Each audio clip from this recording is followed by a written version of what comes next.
the trope I hate the most is idiot plots where the plot could be solved in 5 minutes if the characters weren't idiots. It infuriates me to no end.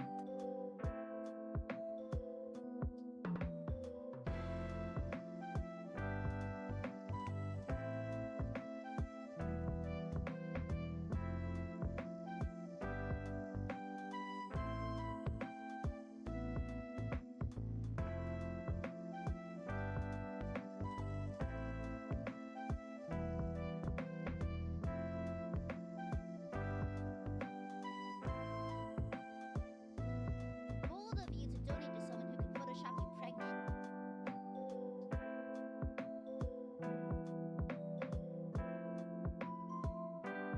Aya is so cute. __ down bad _ love _ yob.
Yeah.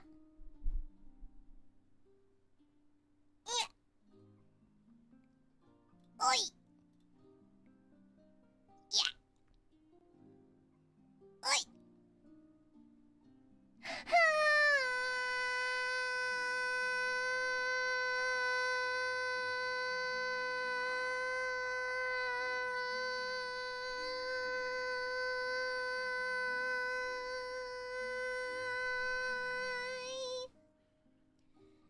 It's it's me, that Goop. Hello. Hi, everyone. Hi. The weatherman lied. Okay, so the weatherman. We should kill all weathermen. Why am I off center? Wait, my eyeball. Hold on, my eyeballs. Okay. Hello, I had to recalibrate my skeleton. Hi! Okay, first and foremost, we need to find all weathermen and beat them up with hammers because they lied! They freaking lied. I was going to have a delightful little car nap. I even moved the car nap stuff from my car to my mom's car because I'm borrowing my mom's car for a little bit. I moved it from my car to my mom's car.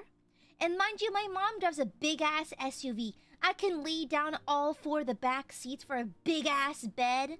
I was gonna take the nap of a lifetime. They said, expect cloudy weather and rain and a high of 73 today. And I was like, oh, hell yeah. Hell yeah. That's nap weather. That's nap weather. Fuck yeah. Fuck yeah.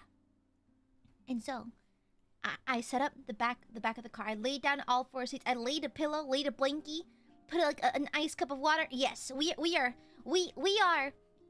about to have a nap, a proper nap.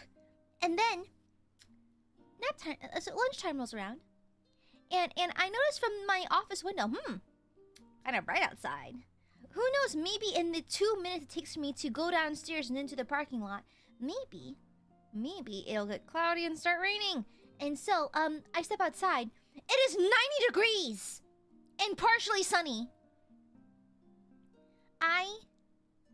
I know where the weatherman lives.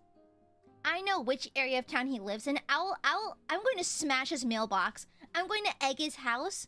I'm going to release locusts. I'm going to release locusts into his home. He lied! Oh, I understand that meteorology is guesswork. I understand that meteorology relies a lot of on like it's not always accurate. But I was promised a nap. Okay? I was promised EP time. I laid down my pillow, my blankie, and everything. I moved an 11:30 to 2 o'clock for this. Okay? I moved a meeting for this. Okay? I was like getting ready to lay down, play some No Carnival, do my dailies, take a quick little 45-minute nap, go back upstairs and eat the lunch I have in the fridge. No. I got lied to. I got absolutely lied to. I hope this weatherman, wherever he is, I hope he has constipation. He deserves it. I hope either explosive diarrhea or constipation. Either way, his lower intestine needs to go through it psychologically, okay? He needs to have toilet troubles immediately.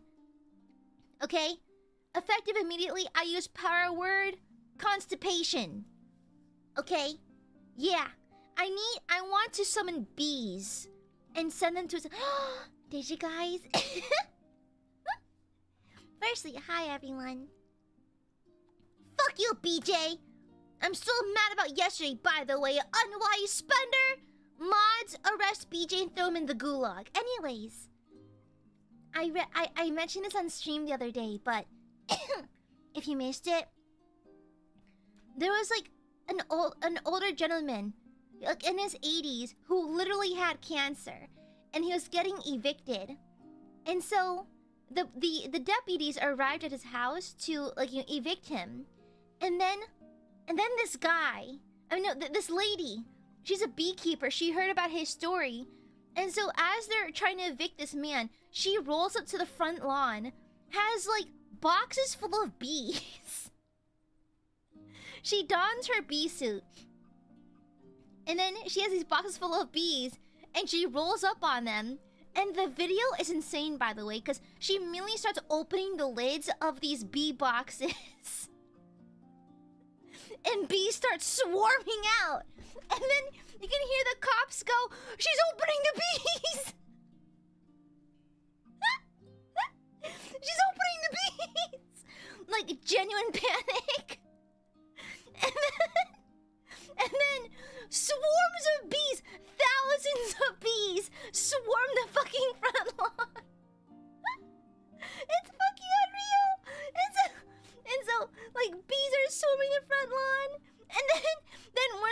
one goes, I'm allergic to bees. And then she goes, you're allergic? Good.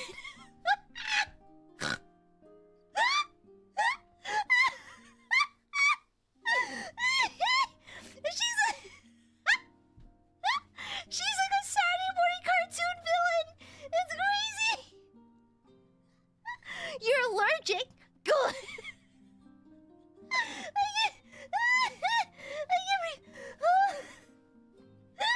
And so she got arrested. She got arrested and is doing 6 months in prison. But like, that is fucked up because a lot of bees died. And of course, what if someone went to anaphylactic shock? I get it. But also, this is the most like psychotic, chaotic action. Like, you could have done anything. You could have showed up and protested. You could have like maybe intervened legally. No, this woman rolls up with a truck full of bees. If you've played BioShock, you know there's a plasmid that gives you basically bees. It lets you attack enemies with a swarm of bees. Girl, she was in her truck driving to the location, stabbing herself with multiple bee plasmids.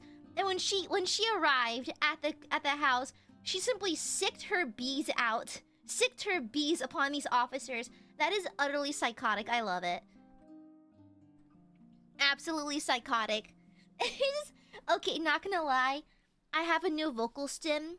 It's allergic. Like, oh, you're allergic? Good. Psychotic line. Who says that? It's like, an officer goes, I'm allergic to bees. And she just goes, you're allergic? Good. It's become my new vocal stim. I can't stop saying it to people. You're allergic? Good. Oh my god. Oh my god. There's literally, I think, like a Guardian article about her. I love her. Was she right? No, but was she funny? Yes. She's hilarious. And the footage is so low quality. It was recorded in a fucking microwave. And so you can't even see the bees. You can't even see the bees because it's so low quality. So these people are just ducking and running and like swatting at their heads and like yelling at seemingly nothing. It's almost like she released like invisible demons to attack people. It's crazy. Like, I feel quite bad. Apparently like 1,000 bees died or something like that. So I feel quite bad about that. You're allergic? Good.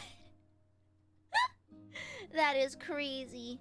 Huh. Do you have tactically trained bees? I want to become a chaotic evil beekeeper. I just want to be like a guy who uses the bee plasmid, you know?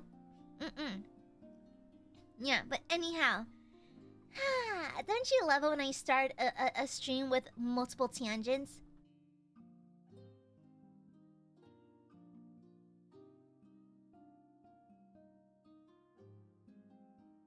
Sorry, I had to spit a loogie. But hi, everyone. Hi. Hi, hi, hi. It's Gooby. It's Gooby. Yeah, I'm actually caffeinated. I had a delicious matcha latte today with lavender.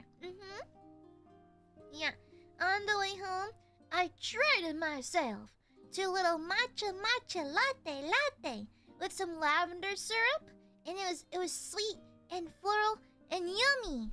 Yeah, you should give it a try. Lavender or rose, actually florals with matcha go really well. Yeah, I made lunch this time, so I had dumplings and a side salad. Yeah.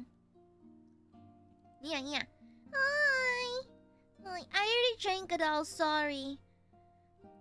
Sorry, I drank all of my latte. I chugged it. It was so tasty. I'm usually quite slow to drink my drinkies, but it was really yummy. Matcha's like an acquired taste. You kind of have to like matcha is tea for people who like tea. You know, if you don't like tea very much, you're not gonna like matcha very much because it's very intense hot leaf juice, but earthier. You know. which I think makes it kind of like creamy and luxurious in a way. Yeah, yeah. No, not Machan. I said matcha. And yes, Machan is here. Yeah, yeah. Yeah, yeah. Silence weeping. Thank you for the Shupa Void. Hi, Machan too. Leave my moderator alone. Also, I kind of want to take this off today. I'm curious. We're gonna test it today. I burped. I don't know if it's gonna... I'm testing something, okay? We'll see if I stay monetized. I'm testing something. So, we'll see. If the VOD gets demonetized, that's just an L we're gonna have to take. That's an L. I need to test it, okay? I need to test it. Because I do have some future outfits. So, I'm just testing. To see if I need to make revisions to those outfit drafts. So, it's not even that bad. It's not even that bad, though. Okay, it's like, it's not even that bad. So, anyways. Hi, everyone. It's a gooby. It's a gooby and a booby. Hi, hi. Hi, hi, hi, hi, hi, hi, hi. Hi. Goo goo gaga, I want milk.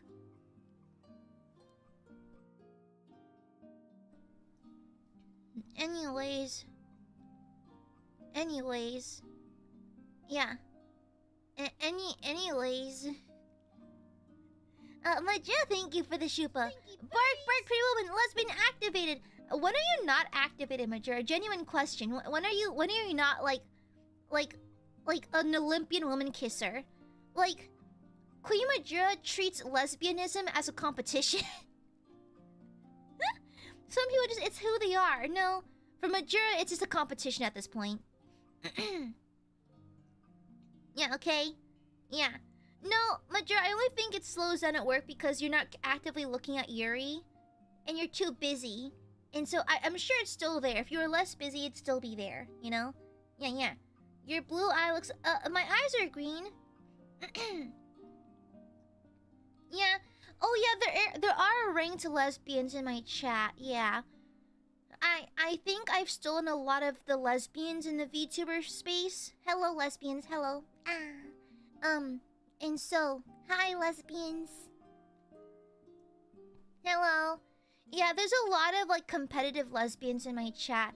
We got a few grandmasters, got some plat. Yeah, yeah. Thank you for the Chupa, Jessie. A Chupa I hate. Characters / MC's best friend whose sole personality is that I'm horny. Yes. I'll get to that. But that also annoys me. Like, it can be an aspect, yes. But their entire personality, I need something else. Need something else, babe. Craigie, thank you for the Shupa. Please, and thank you, cute VTuber lady. Cute VTuber, where? Is she currently in the room with us? Anyways, thank you, Jim Mummy. The worst trope is Aya saying she isn't smart or talented. The best trope is Aya being cute while denying being cute. No, I'm not. Listen here, you dweeb. You are horribly mistaken. You are horribly mistaken. You have the wrong person. I believe you may have me mistaken for another, okay? Thank you. Okay? Thank you.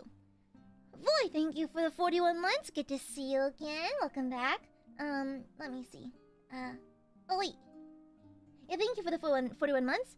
The trope I hate most is cheating. For me, it's not the act of cheating, but it's not just the act of cheating, but it's unethical and evil. Other than that, Rent a Girlfriend's MC. I hear a lot of things about Rent a Girlfriend. I never watched it. I think cheating subplots are fine for, like, drama, I guess. But, like, I tend to have no real feelings towards it in, like, my media and that kind of thing. Do I dislike the person that does it? Absolutely. But I think there are, like, for, like, I guess, like, telenovela, like, cheating subplots, I think it can be interesting. But hard to agree with you. Yeah, it's deeply unethical and stupid and evil. But... And no excuse, of course. But Bart. Excuse me. Bart. I'm like, I don't know if I'm against it in my media though. Yeah. I think I'm kind of neutral about it. My dear, thank you for the shupa. The trope I hate the most is the idiot plots, where the plot could be solved in 5 minutes if the characters weren't idiots, and infuriates me to no end. Yeah.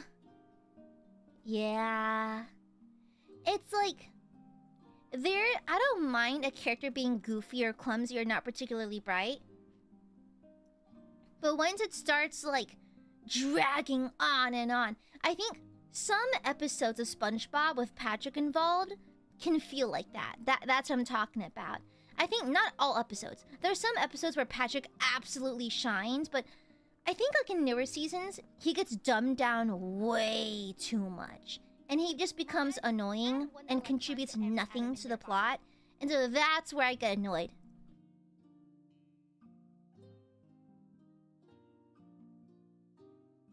Pardon me, how to clear my throat. But thank you, Majora. Void, thank you for the super. I is so cute. OMG! OMG, you can't see me. I'm running in just like a pine tree.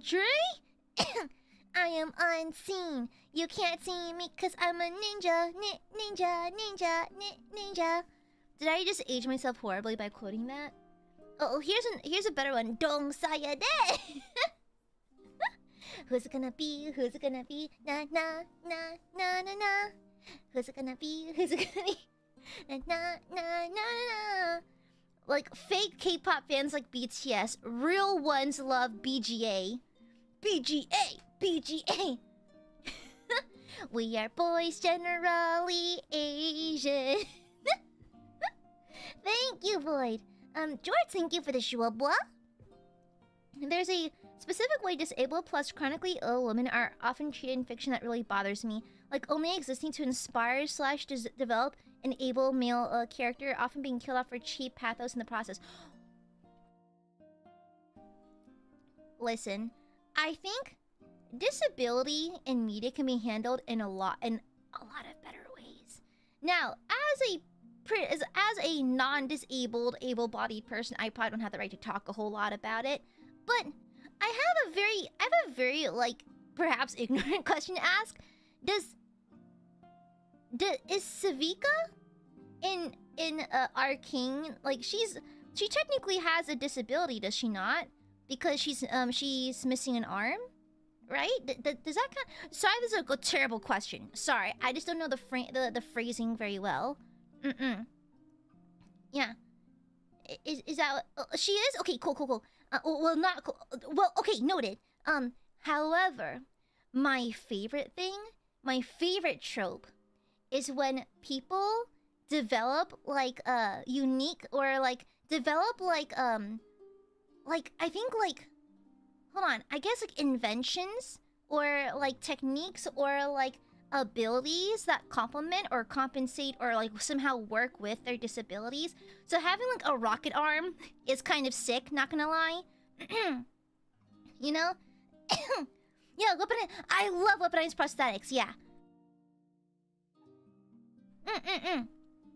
Yeah, I love that. I think like it's like there's this one character, I forgot in which media, but she's missing like her legs below the knee. You know? Yeah. She's missing her legs below the knee, but the lower halves of her legs are blades. You know? That shit's sick! You know? I love it when like missing limb, oh boy, more space for a weapon instead. I kind of like in a character design perspective because it looks cool, and you always get the most bomb-ass action sequences out of it. Yeah, it's a gazelle. Yeah. Her. Yes. Yeah. Oh, Nate! I'll get to you in just a second. Thank you for the Akasuba. I'll read that in a second. I'm going down the line right now. But thanks a bunch, Nate Zabinski. Thank you. Oh, by the way, your name actually popped up in my D&D game a few weeks ago. Because I think what was it? It's like, yeah, no. I think a player character assumed a new identity named, I think, Lebowski or something like that. Yeah, Lebowski. And I was like, huh. So in my chat has a similar name, do they not? And I thought of you. That's what it reminded me of. Oh, so you're tacking on stuff. Let me read yours right now since you're tacking on stuff. Neat, thank you for the Akastoba! Thank you so much! A shadow daddy romance... Shadow daddy's a wild phrase, by the way. Is a romantic love interest that is 2020's version of a vampire, yet... wait. A shadow daddy is a romantic love interest that is the 2020's version of a vampire, or yet another retelling of Hades and Persephone. The shadow daddy is usually the head of state or absolute power, or at least so ostentatiously wealthy that he is legally untouchable. Shadow daddies usually can manipulate darkness or death, hence the name. He also expands the age gap by a few centuries, hence the Okay.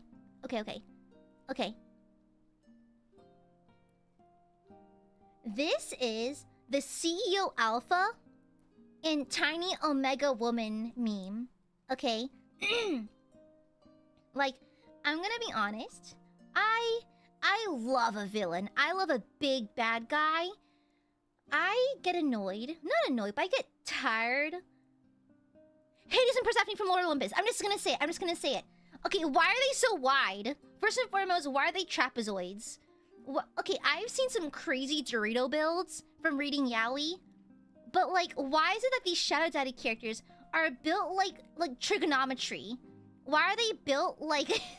why are they built like Dorito squared? I've seen some crazy Dorito builds. This is like you grab the Dorito, hit Control T, and dragged it sideways.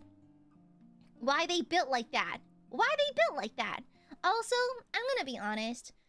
I get tired of the trope of like he's the baddest guy around. He's evil. He mastered death, and only this one woman can save him, or like fix him or make him a better person. No. I get bored of that. I get tired of that. I get so annoyed by that. It's like, and the right petite little woman can fix him and make him a better person. I feel like it's such a weak sauce character development. It's like such a weak sauce. However, I do like it when they become father figures. Or like in any way but romantic, find that love does save and love makes people better people, you know? You know?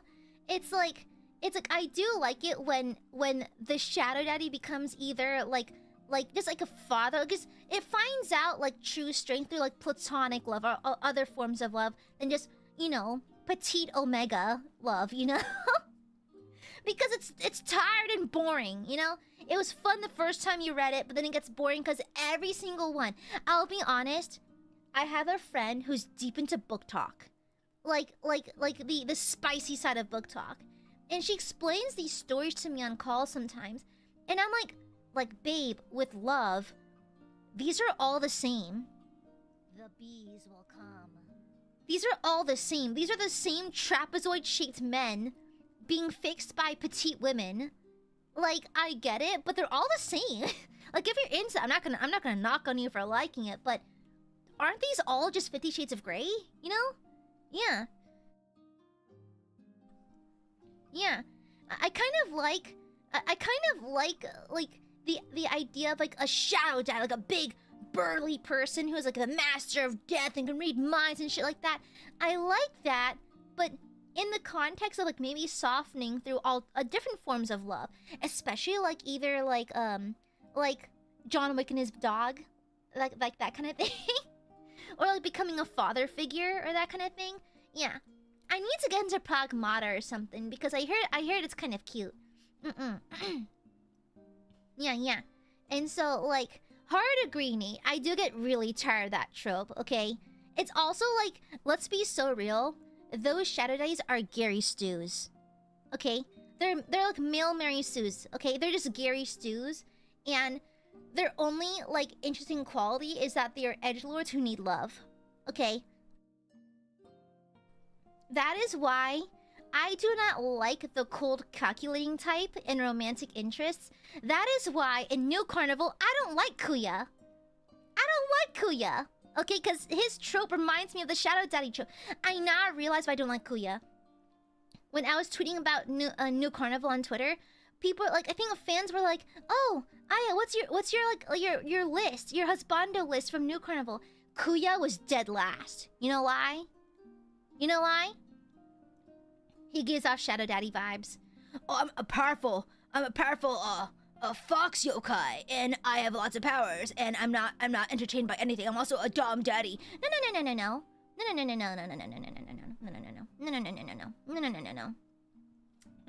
No, thank you. No, thank you. I like earnest. I like a yearner. I like men who are emotionally vulnerable at times, you know? Yeah. Okay. I'm done. Thank you, Nate. Thank you for the laga schwabwa. Thank you. You heard good things about Pragmata. Yeah. Thank you for the akashuba. I like men that are kind of losers. Okay, losers is a really mean way of putting it, but I like guys who are... I find, like, alpha male zaddy people off-putting. I'll be honest. I find them a little off-putting. My ideal man is... I like them a little nerdy and shy. I like them introverted. Or extrovert. Actually not really particularly keen on one or the other. I like it when they have nerdy interests. And I'm sorry, glasses are non-negotiable. If you don't wear glasses, I'll blind you with a flashlight. I'll actively blind you. Okay? I will actively blind you so that you're forced to wear glasses, okay? Yeah. I'll force you to sit directly in front of the TV so your vision gets worse and you're forced to wear glasses. You need to wear glasses. Okay? Yeah. Ideally rectangular frame lens or circle frames. Fuck you, Kujo. Thank you for the Akashupa neat. Okay. Ash, thank you for the super. A trope that infuriates me to no end is miscommunication / overhearing the wrong thing out of context. The character hears a part of a convo and gets the wrong idea completely and refuses to change their mind or confront them. Yes!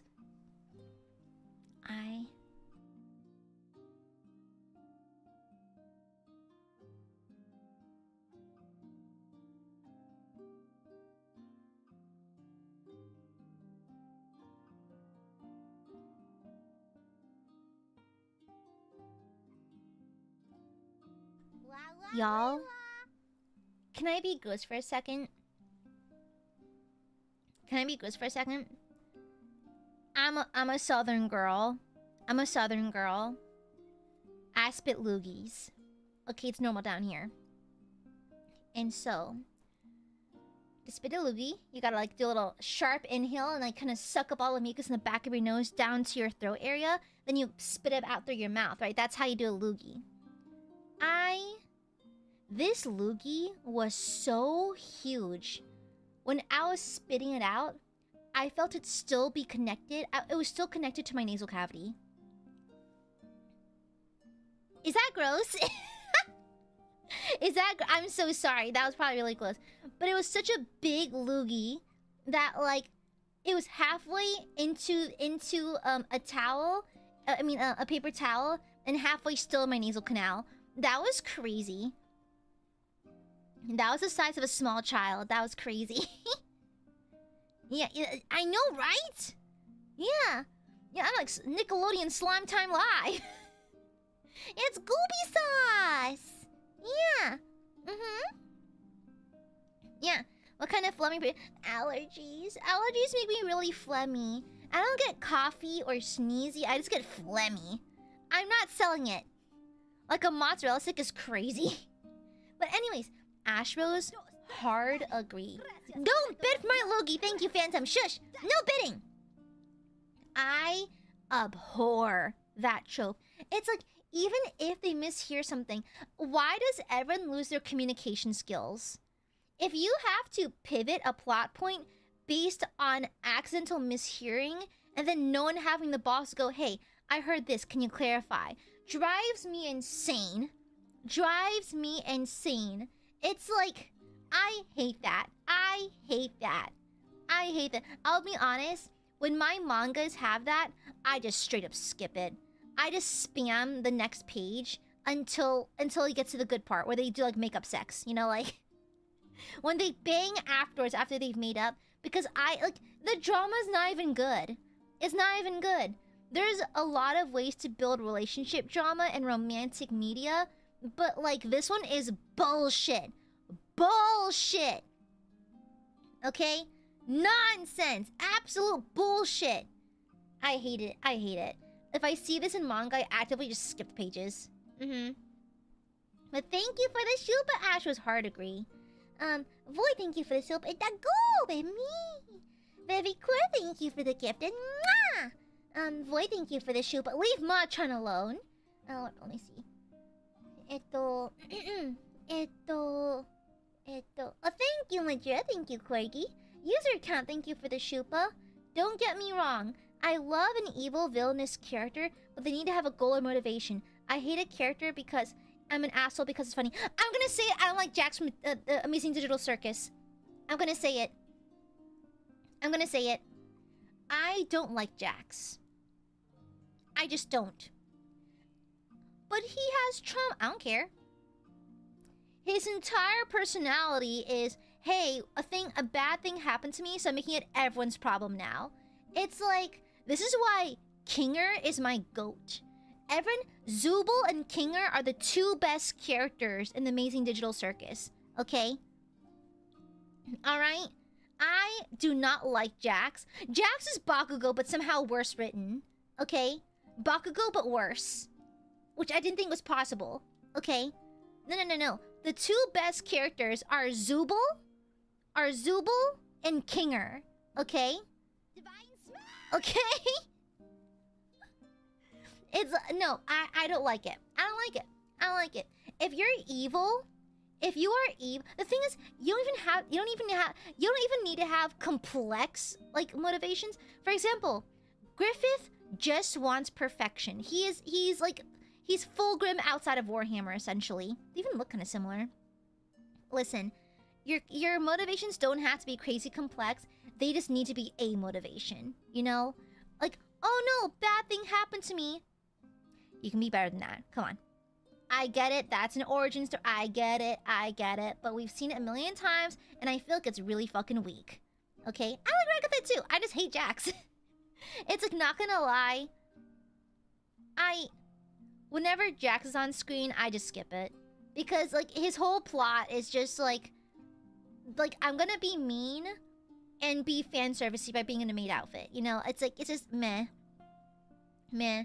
Literally, no, all of the characters are solid, just not Jax. My favorites happen to be Zubul and Kinger. Yeah.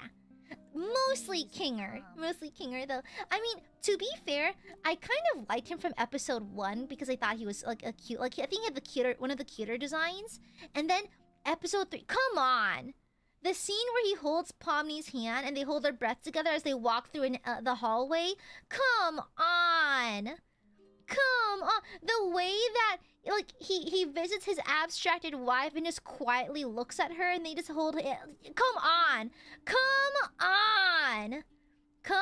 Chewing? What do you mean, Kingers? Hear me out. What? That man is married. Oh, Gangle. I love Gangle too. Yeah, exactly. No, I get where you're coming from, Jax. I just don't like him. You know? Yeah. I know Kinger the shotgun. My god. Well, his wife ain't here anymore. Chewing! Back off that man. That man still loves his wife. Back the fuck off. She's still alive, just abstracted. His wife is still there. She's funny shaped now. Okay? She's shaped a bit different right now. That's all. She's still alive. She's just funny shaped. Do you like Kane? I do like Kane, actually. Yeah, you know? I like every character but Jax, you know? But Kinger and Zulum are my goats. My absolute goats. Also, I love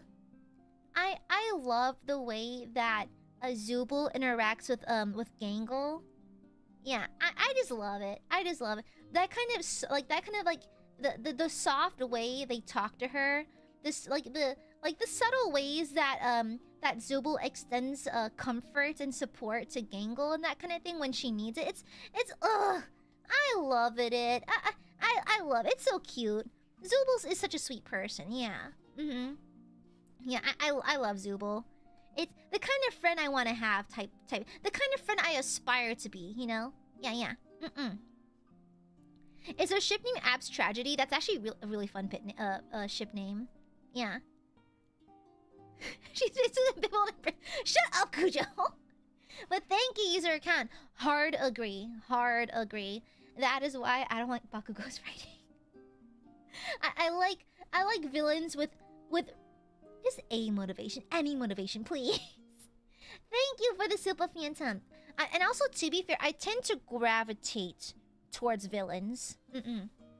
My favorite villain trope is the like hubris of like striving for perfection only to ruin yourself in the process. My favorite villain trope. I know it's done pretty frequently, but I still love it anyways.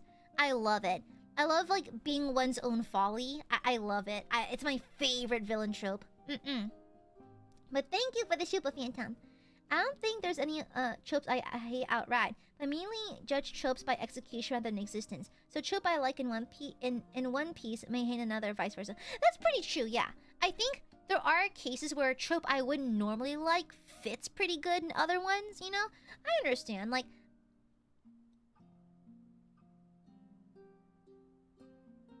There's this one BL manga that kind of has a version of a shadow daddy. And I normally hate that trope, but it's done kind of well. And so... And it's like, in the context makes sense. So, like, I like it. You're gonna judge me if I tell you what it is, I'm not gonna say anything. All I can say is that Fuchan's read it too, okay? Okay? Under the right context, I think it works. I think it can work and it can be fun. But you know, I do hate some tropes outright, but some tropes are fine if they're written properly and, like, you know, done the right way. It's just that's not always the case is all, okay? All right. Thank you. Thank you for the Shupa, Gabriel. Demons are not a bad trope per se, but a tricky one. They can work both as plain or morally complex characters. But mishandle the former, you can dehumanize whole groups. Mishandle the latter, and you sugarcoat barbarities. Barbarities. Yeah, I kind of agree. I feel like, I mean, I do like a sympathetic demon, but I also like demons when they're actually, like, evil, like proper evil. It really depends on the media. I think it's down to how the media handles it. One of my favorites. Ooh, I'm going to show this manga again. There's a manga called Defense Devil. It is really good. Essentially, there's a demon. He is a lawyer, and his job is to prevent the falsely accused from descending to hell, essentially. And so he's basically just a lawyer who's a demon, right? And you guys need to read it. It is insanely good. It is really well written. It's really, really, really well written. He's one of the cases where the demon is the good guy, of course. But it starts off as him just trying to do his job and ends with him actually caring and that kind of thing. But it's really, really nice. I do love it. Yeah, you would like it. Yeah. Yeah, Defense Devil. It's an older manga. Let me see what year it was released on. Let me see. I think it's Korean? I think? What year was it?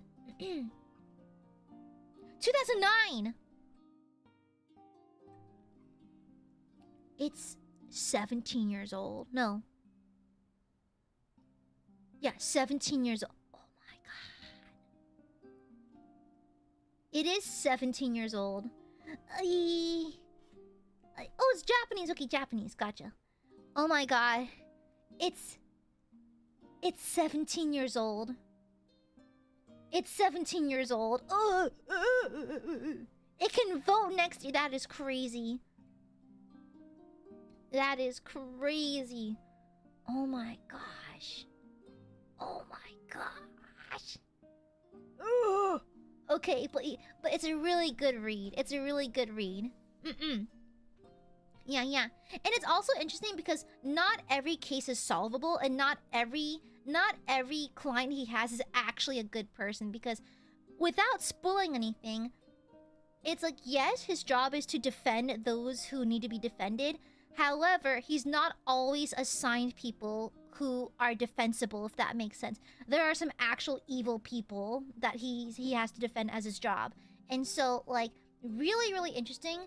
And, like, it works vignette style, so it's easy to put down and pick back up. It's really, really good. I recommend it.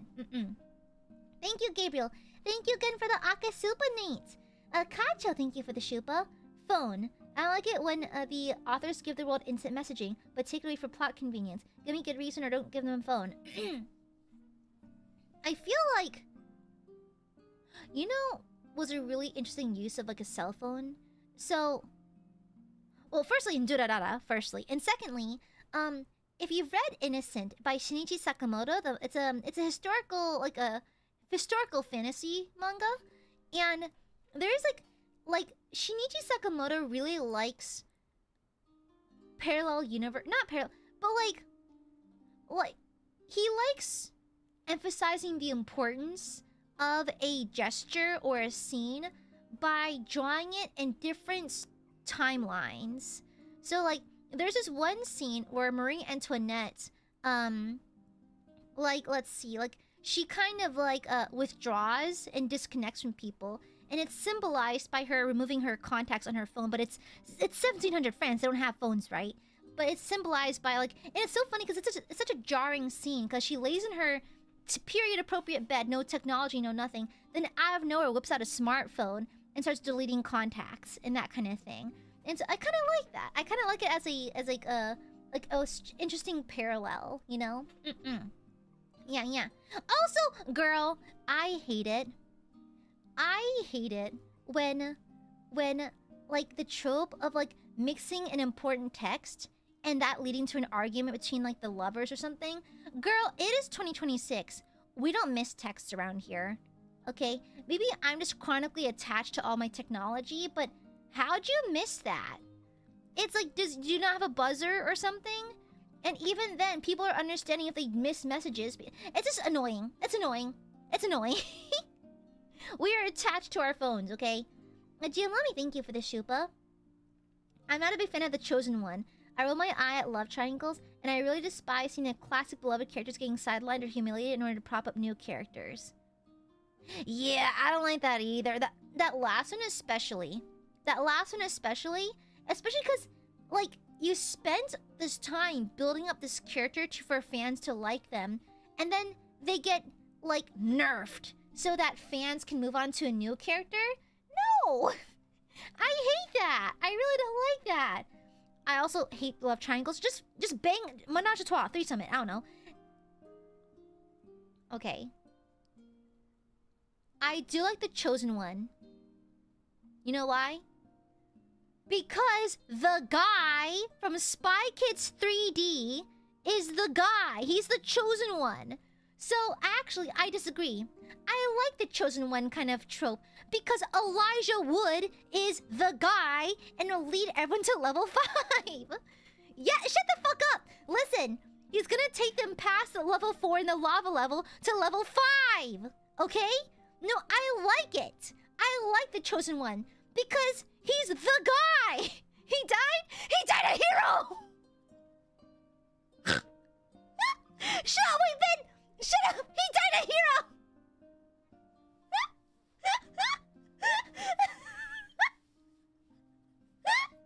Shut up! You don't know anything! Shut up, hater! Shut the fuck up! You're just a hater! Shut up! He died a hero! Fuck you! Okay, you understand? I love that he was great! Shut up! Cake fucking dies. Shut up. Shut the fuck up. Okay? No, I love the chosen one. I love Elijah Wood as the guy from Spy Kids 3D. Everyone can shut up. Your opinion is objectively wrong. Sorry, babe. Thank you. Thank you for the Shupa. 50 Shades wasn't a massive success for no reason. Yeah.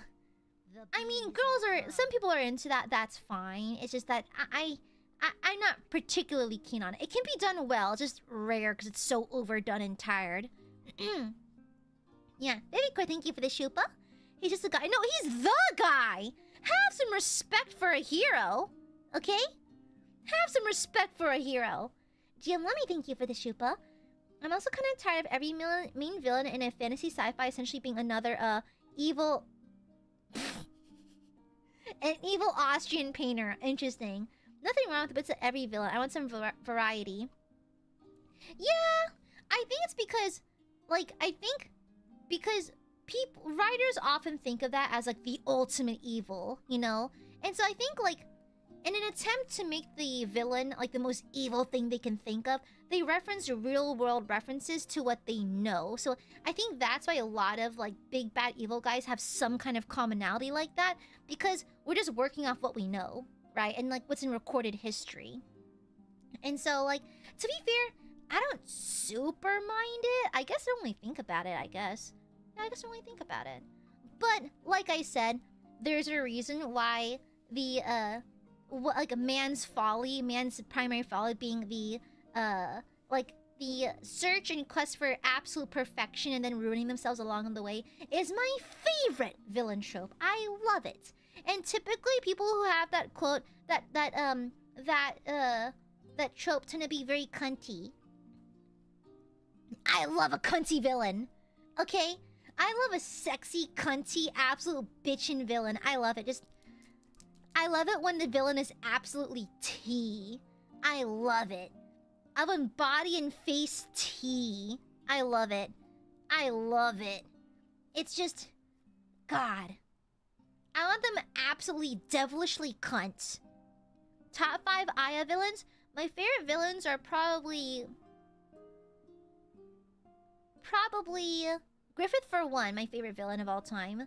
Griffith, Sauron, because I like simple villains too. Just being just wanting more power and being corrupted by it. I think that's fun. What other villains do I like? I like. Huh, that's a good question. What's any recent media I watched? Well, technically, everyone in 40k is a villain, so the entirety of 40k. Oh, Dracula? Yeah, Dracula from Castlevania. Mostly because he's a DILF. I do love a DILF.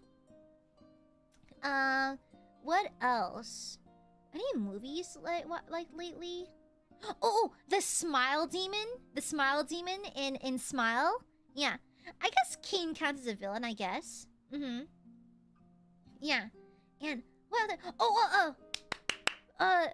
Judge Claude Frollo. Yes, Judge Claude Frollo. And my Dr. Facilier. Oh man, Friends on the Other Side is one of my favorite Disney songs. Dr. Facilier. I love Claude Frollo. Absolutely adore. Also Ursula. Ursula from... That's a queen. That's a diva. Okay? She's an absolute diva. Okay? Come on. The makeup, the hair. Come on. Diva. Absolute diva. Yeah. Adore her. I adore her. Is Dracula really a villain? Yeah, I'd have a valid crash out, honestly. He had a very valid crash out because the villains that killed his wife, spoiler alert, were kind of terrible. So, like, valid crash out, to be honest. Yeah. Mother Gothel. Yeah, she's a pretty good villain. I like her, too. Yeah. Yeah. Yeah, I love... Yeah, Dracula was villain by consequence, exactly. But his crash out was absolutely valid. Yeah. That's why I'd bang him, because he's hot and also a DILF. Thank you, dear mummy. Phantom, thank you for the shupa. Start bidding for Googie Loogie. Girl, that Loogie was the size of a finger. Like, it was huge. It was a small child, okay? Jay, thank you for the supa. 2 of my least favorite tropes are explaining a character's backstory but just before killing them. Yes!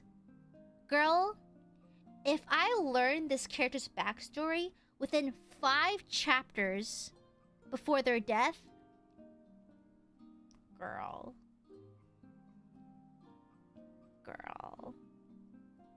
you should have done this sooner. if you want this character to be relatable and sympathetic, don't... Okay, there are occasions where it works. But as they're dying... Girl, you had like 5 episodes to do this by. Okay? Do it earlier. Do it earlier, okay? Okay? Yeah. However, there are exceptions. You know why? I think in mystery-themed media, it makes sense. It makes sense.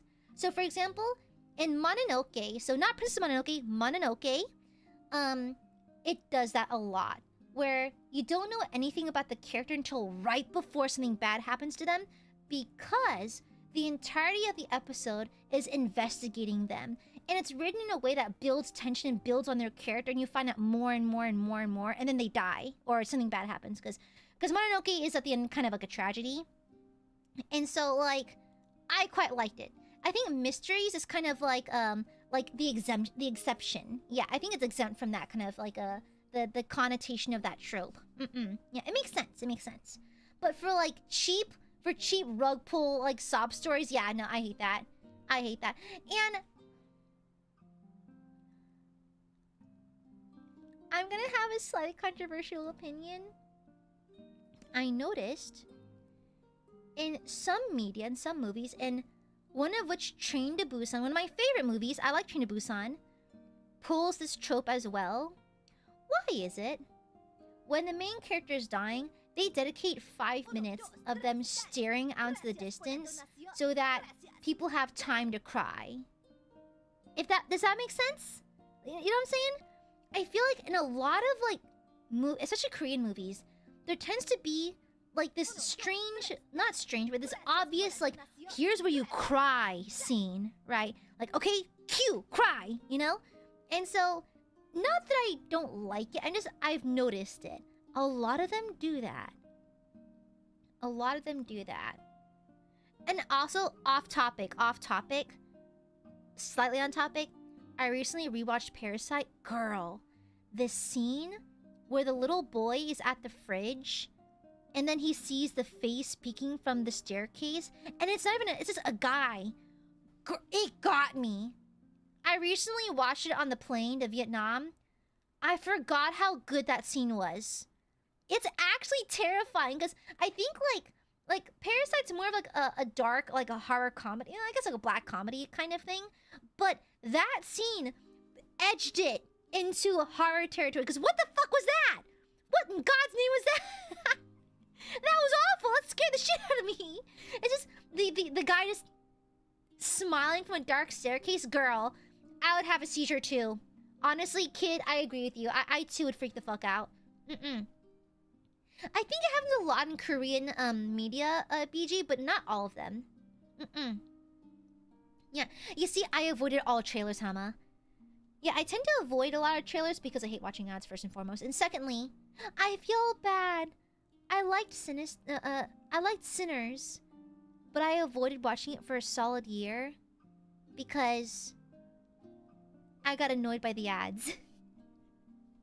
If I get something advertised one too many times, I will actively avoid that piece of media as like an act of retaliation. But I was on the plane to Vietnam, and they had, and I was bored, so I was like, okay, I'll watch it. And it was pretty good. I feel bad. But thank you, Jay. Oh,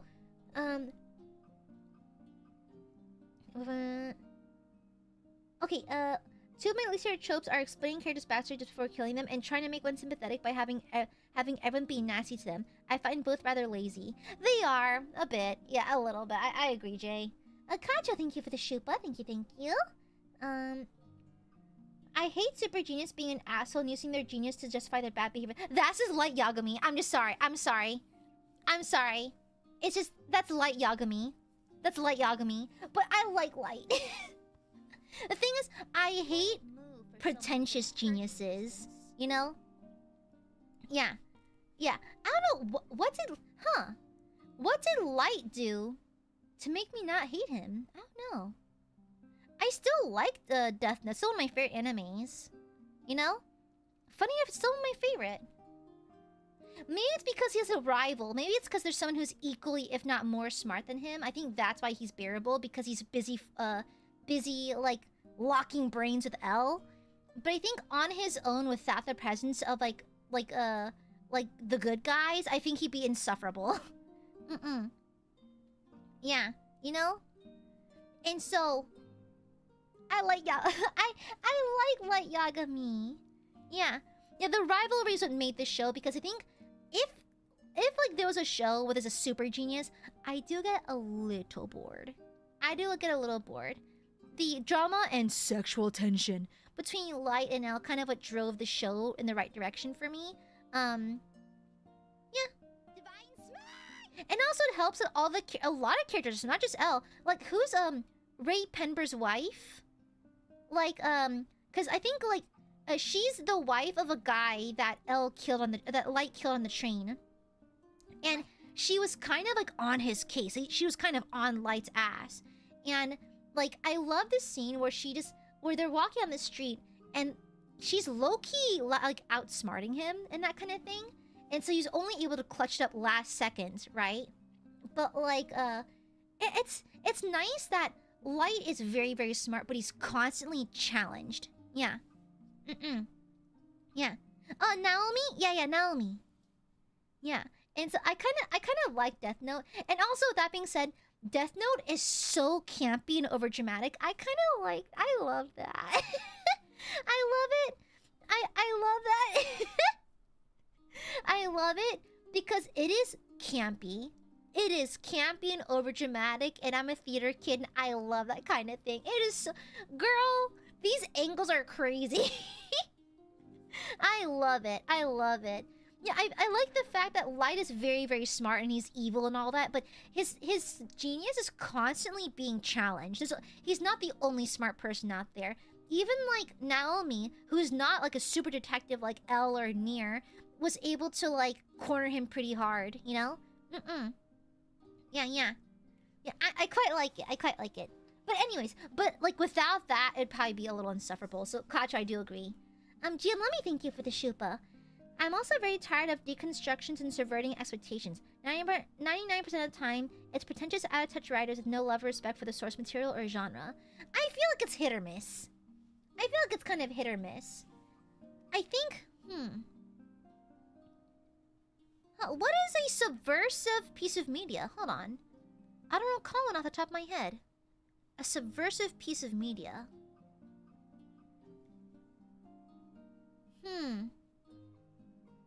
I'm not sure. What is the most subversive piece of media I've seen in recent years? It sounds like, you know when you go to those exposed light bulb restaurants? And they have like a deconstructed coffee or deconstructed latte. And it's like black coffee, ice, milk, syrup in all different cups, you know? Yeah. It's that's is that it? Wait, am I misunderstanding? Well, you know what I mean? The exposed light bulb institutions, you know? Like, and the owner, it's all like steel stools, wooden tables. The owner has tattoos and like really thick frame glasses, you know? Yeah, and like the entire place smells a little bit like coffee and incense. You know? Actually, I can't really tack on to that one, GML. I don't remember the last subversive or deconstructed piece of media I've consumed. But thank you, Vivicor, for the gifted. Thank you for the shupa. Have some respect. Elijah Wood is the guy, and he will their vigs. Ashros, thank you for the shupa. My favorite villains are the ones that are absolutely insane. Nothing or no one can appeal to their betted nature because there ain't one. Junko, my love. I've yet to be involved with Dang It Ron Paul. Wait, is it Dang It Ron? Is it Danganronpa? Is it Dang It Ron Paul? Is that the? Which series is that from? I forgot. Dang It Ron Paul? Which one is it? Dang It Ron Paul? Which one's that? Dang It Ron Paul. Yeah. Dang It Ron Paul. Okay, I have not seen that one. With that being said, I like crazy villains. If they're yanderes, I hate them. Okay? I like a crazy person. I love someone who's absolutely lost. That's why I like the psycher dialogue in 40k so much, because I love people who are just mentally not there. If they're yanderes, I automatically hate them. I have yet to see... it's a personal thing. I just think yanderes are tired, overdone, and annoying. Okay? I just naturally hate yanderes. But if it's like a villain that's truly just goofy and just truly lost their marbles, then God, you're gonna hate me for this. Joker? Just a guy who's goofy. A guy who's kind of lost their marbles. I like that. I like that. But as soon as it's a yandere, absolutely not. No. No, thank you. No, thank you. No, thank you. No, thank you. Yeah. Society. Yeah. Okay, but as long as she's not yandere. Yeah, of course. Yeah. But thank you, Ashos. Thank you. I do love me a batshit character. Lily, thank you for the shupa. I can't stand it when this miscommunication trope. I'm like, yes! Are you guys 5-year-olds? Did you just never learn to talk to another human being before? Like, it drives me insane. Miscommunication, then clarify, enunciate, and confirm what you meant over a nice, decent conversation like adults! Just talk! It's like, I get it. Not everyone has the communication skills of a professional. But, guys, if they misheard you and misunderstand you, repeat yourself. Repeat yourself. It's like... And even if, like, I overheard you say this and it hurt my feelings. Oh, I said this, actually. Oh, okay, I'm sorry. Then frick, it's that easy. Like, if I come across, like, a BL or a GL where that happens, I just skip the pages. I just skip it. I just absolutely skip it. Absolutely not. I get so tired of it. Lily, so based.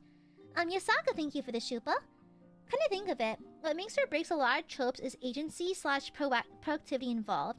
Though we're not so different, you and I, it removes the hero's individuality and agency for the villain's sake.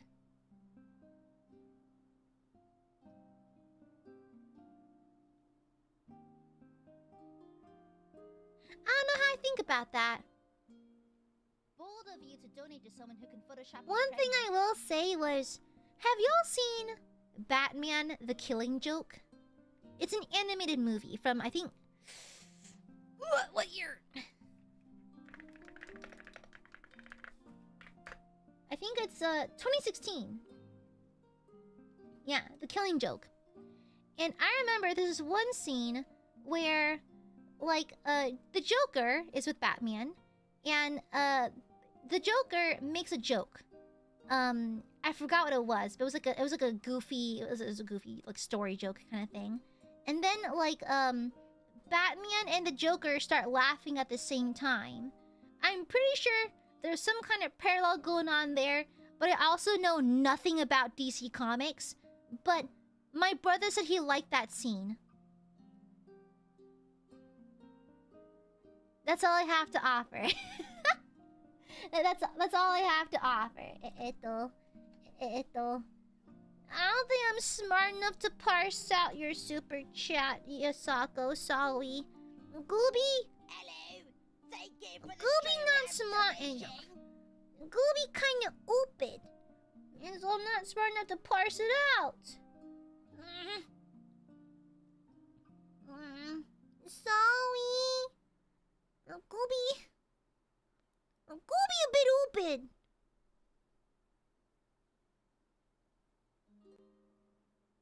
Oi. Hi. I will give you smoochies though. Thank you, Yasako. I'm sorry I'm a little stupid. Yeah, I'm a little stupid. Majuro, thank you for the shupa. Fridging. If you haven't heard of it, look it up. Fridging? What's fridging? Trope.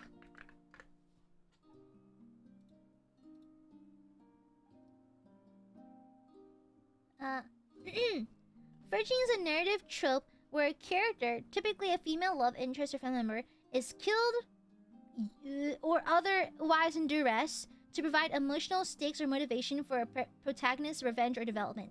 Ah. Now that I think about it, I do get a little tired of that.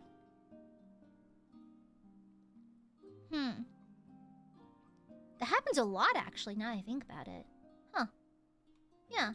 I think I'm a little tired of that, too, actually. Huh. Yeah, I think I agree.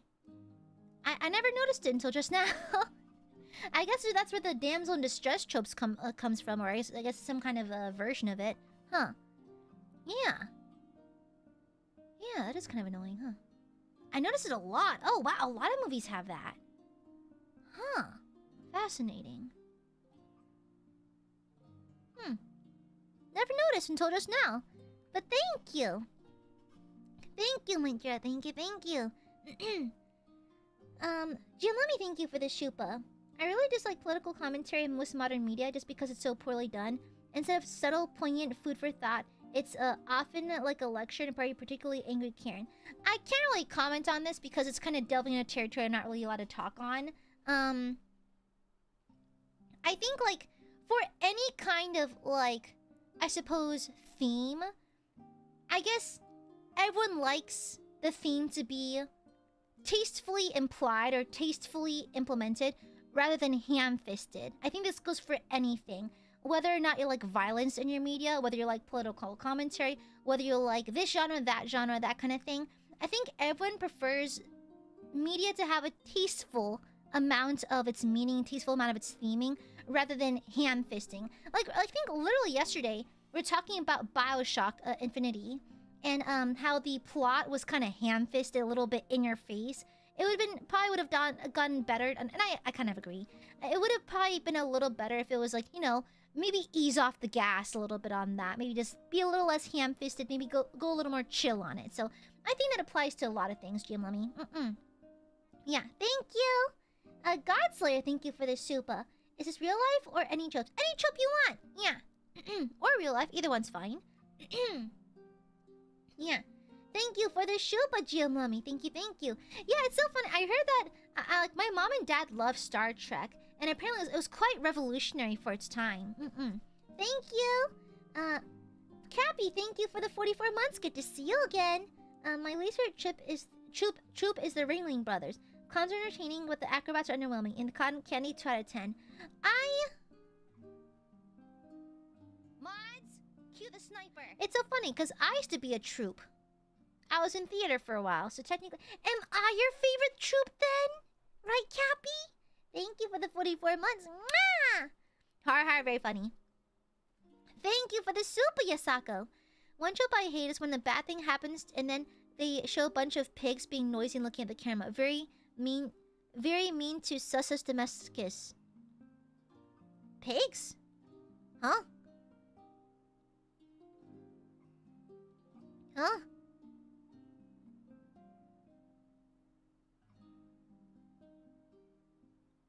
Huh? Pigs? Oh. If you're looking for a kind of surreal, like manga, there's a manga called Kami no Kodomo. Kami no Kodomo. It's very strange, very surreal piece of media. And there's pigs in it. Well, namely, someone gets eaten by pigs. But like very, very fascinating, very trippy art style. Not very common in manga. Very, very uncommon actually. Interesting. Oh, the sound. Okay, but I love Saw's editing. Wait, hold on. Wait. Go back. Okay, hold on. Okay, now I get it. Okay, listen. I like Saw. I think it's goofy as fuck. Okay. And I think Saw knows that it's sawing, and so Saw does not seek to be a particularly highbrow piece of media. You're there to see how far practical and digital effects can go, you know? And so, I do kind of like the Saw montage edits. They're funny! Yeah, they're kind of goofy, you know? It's like, especially because Amanda had the pig head, and so she would jump scare people with the pig sound. I thought it was fun! You know? Yeah. You know? Yeah, Kojo, you can't fix her. Cujo, she's literally a serial killer. You can't fix her.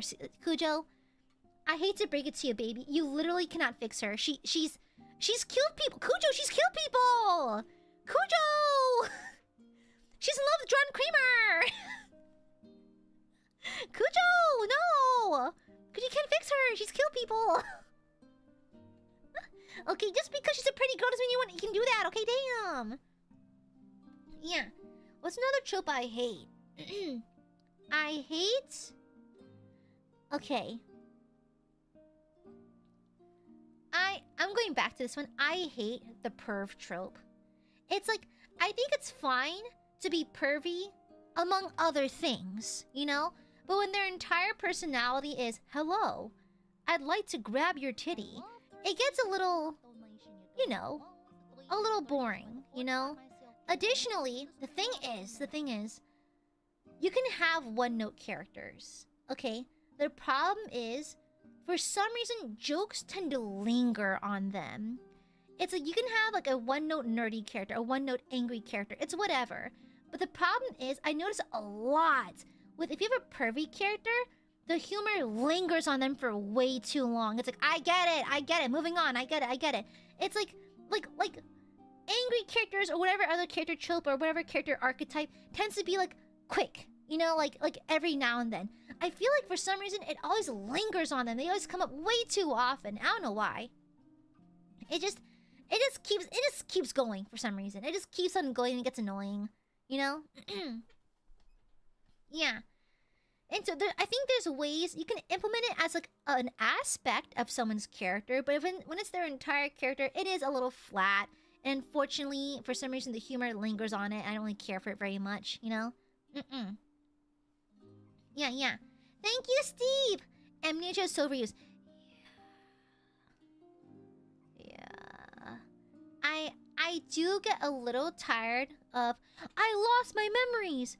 Or like, oh no, I have to rediscover who I am, and I happen to be royalty or like a god or something. And... Thank you for the super Steve. Oh, bless her heart. Okay, it's the book talk girl. Okay.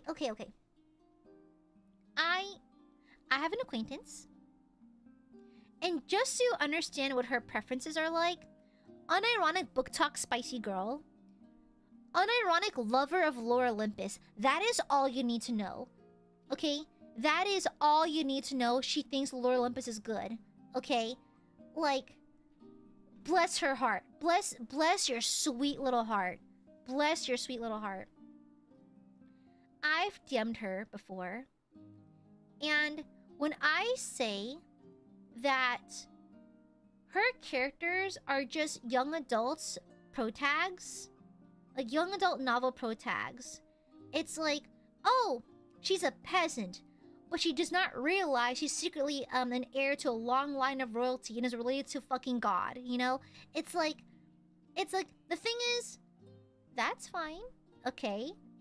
You're allowed to have that. And I never judge her for, I never make the story worse for her. I still try to write a good enough story for her.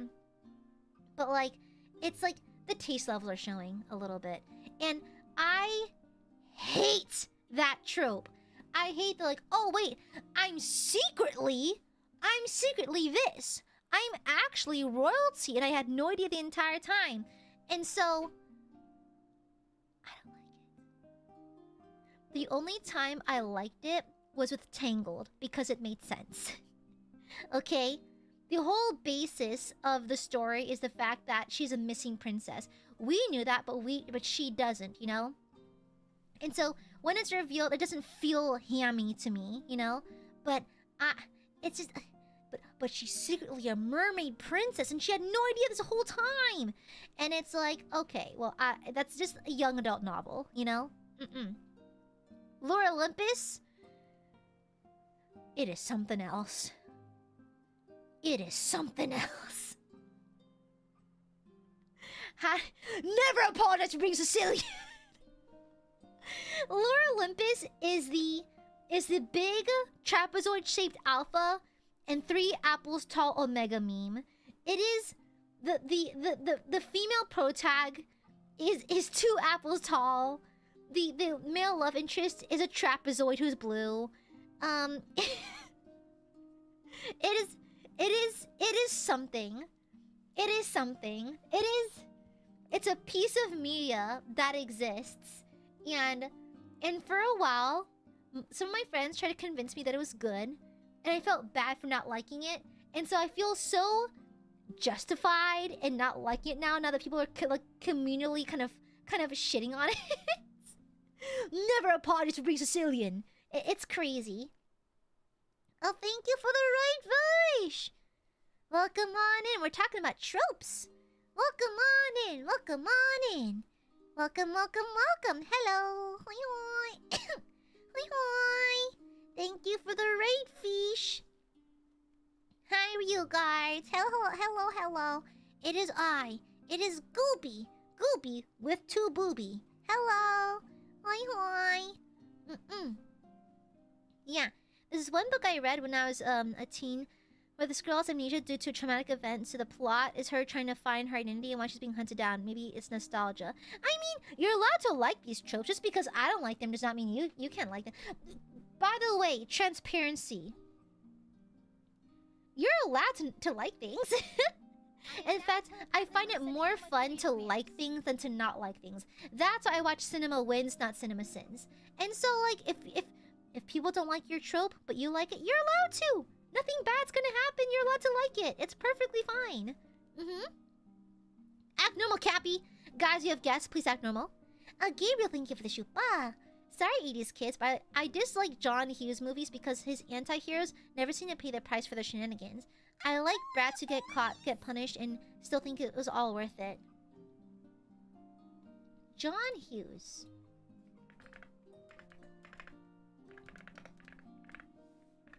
Movies. Breakfast. Oh my god. Oh. Proper 80s movies. Breakfast Club, Bueller's Day Off, 16 Candles. Huh. Brat Pack actors. Social coming of age. Oh. Huh. I never seen any of his movies. But thank you, Gabriel. Thank you for the gift to Jesse. George, thank you for the super. I played half of the second Utawareru Mono game. I probably butchered that. And like parts of it, but I could not handle how many accidentally walked into the hot spring type gags they did. I'm almost 30 and I can't take this anymore. I don't mind beach episodes. I don't mind onsen episodes. But there's a limit, okay? I quite like beach episodes. I think they're fun. But you can get so many before it gets a little boring, you know? Thank you, George. Thank you, thank you, thank you. Thank you, thank you. Yasaka, thank you for the super. Unclear amounts of amnesia as horror is so peak. Okay. The Dark Descent is good. Okay, the Amnesia game series is pretty solid, though. I've seen Let's Plays. It's pretty solid. Pretty solid. Thank you, Asaka. Thank you, thank you. I have...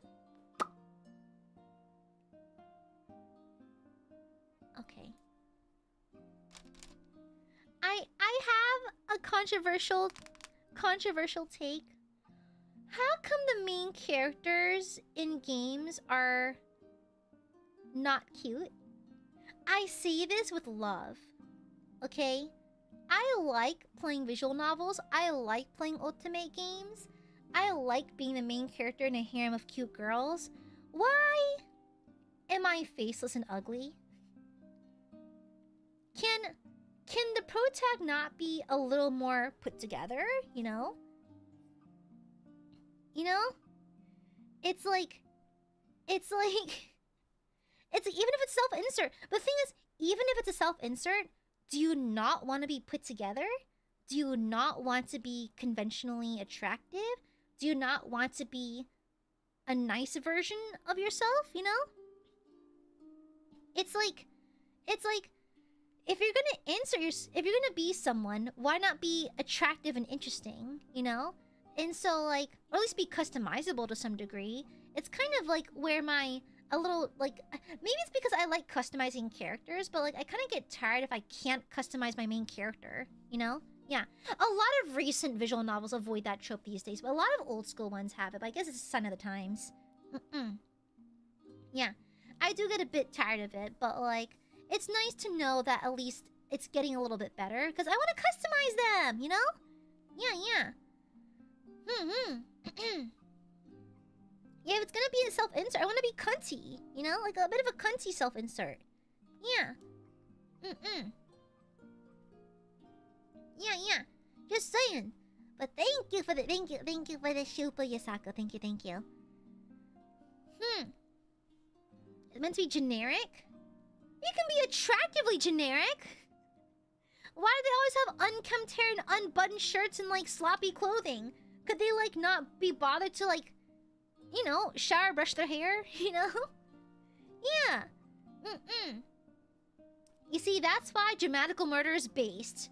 Because Alba gets handed around like I was about to make a reference. I shouldn't say that. Yeah, you know, that's why Dramatical Murder is based. You play as Alba, and Alba is objectively kind of cunty. Alba, come on, rocking the mullet. Come on. This is why Dramatical Murder is simply superior. Alright? You know? Yeah. I hate the trope of evil characters with tragic backstories and bring back evil people who are just plain evil. Yeah, I get a little tired of it. I mean, I don't dislike it, but I find it refreshing when a character is simply evil for the sake of being evil. No. But they have no. Actually, no. Not a tragic backstory, just a unique backstory. Like, a reason why they want to be bad, you know? Yeah.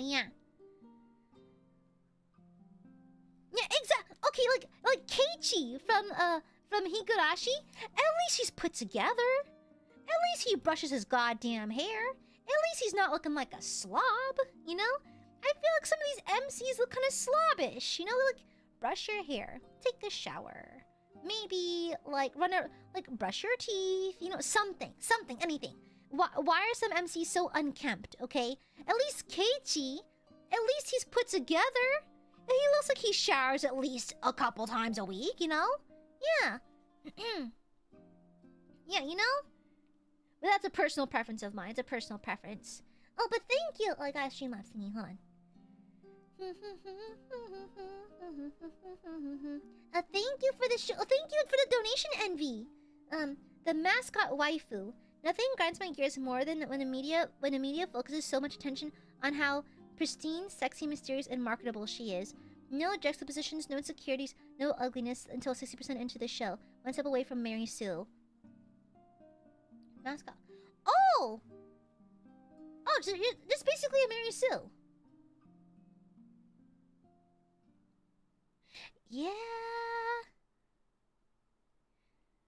I like characters that seem infallible.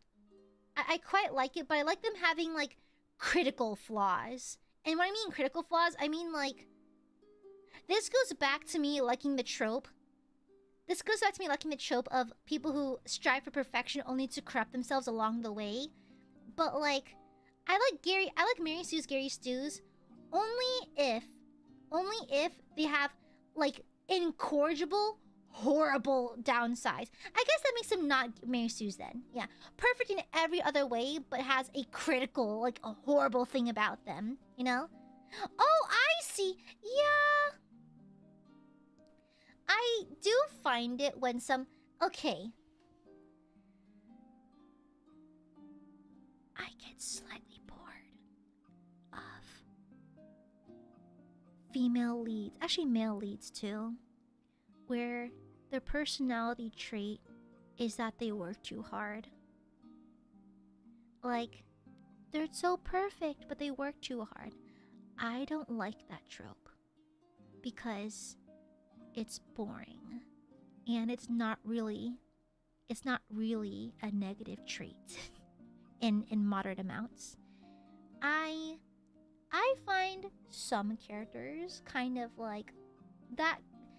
Girl, it's common in a lot of gacha games, okay? I will ding Genshin a little bit. Why are a majority of the female characters, male characters too, why is their personality type, you work a lot, you work too much. Why? tuned with this? Am I just looking too deep? Why are majority of the female characters in gacha games specifically the fact that they just work too hard? Why can't they be like, I don't know, like something insane? Why can't they be like, I don't know, taxidermists? I don't know. Yeah, you know? Okay, but Bayonetta is the personification of cunt. Okay? When you're that cunty, you are void of any flaws to me. You know? Maybe it's a cultural thing, maybe. Yeah. Exactly, that's like a drop in everything. Exactly. I like my characters having like critical flaws because I find a character that's an all-rounder goody a little boring. Not that I dislike protagonists or good guys. I think the reason why I tend to gravitate towards villains because I just generally find them a little more interesting, you know? Yeah. Yeah, just a bit.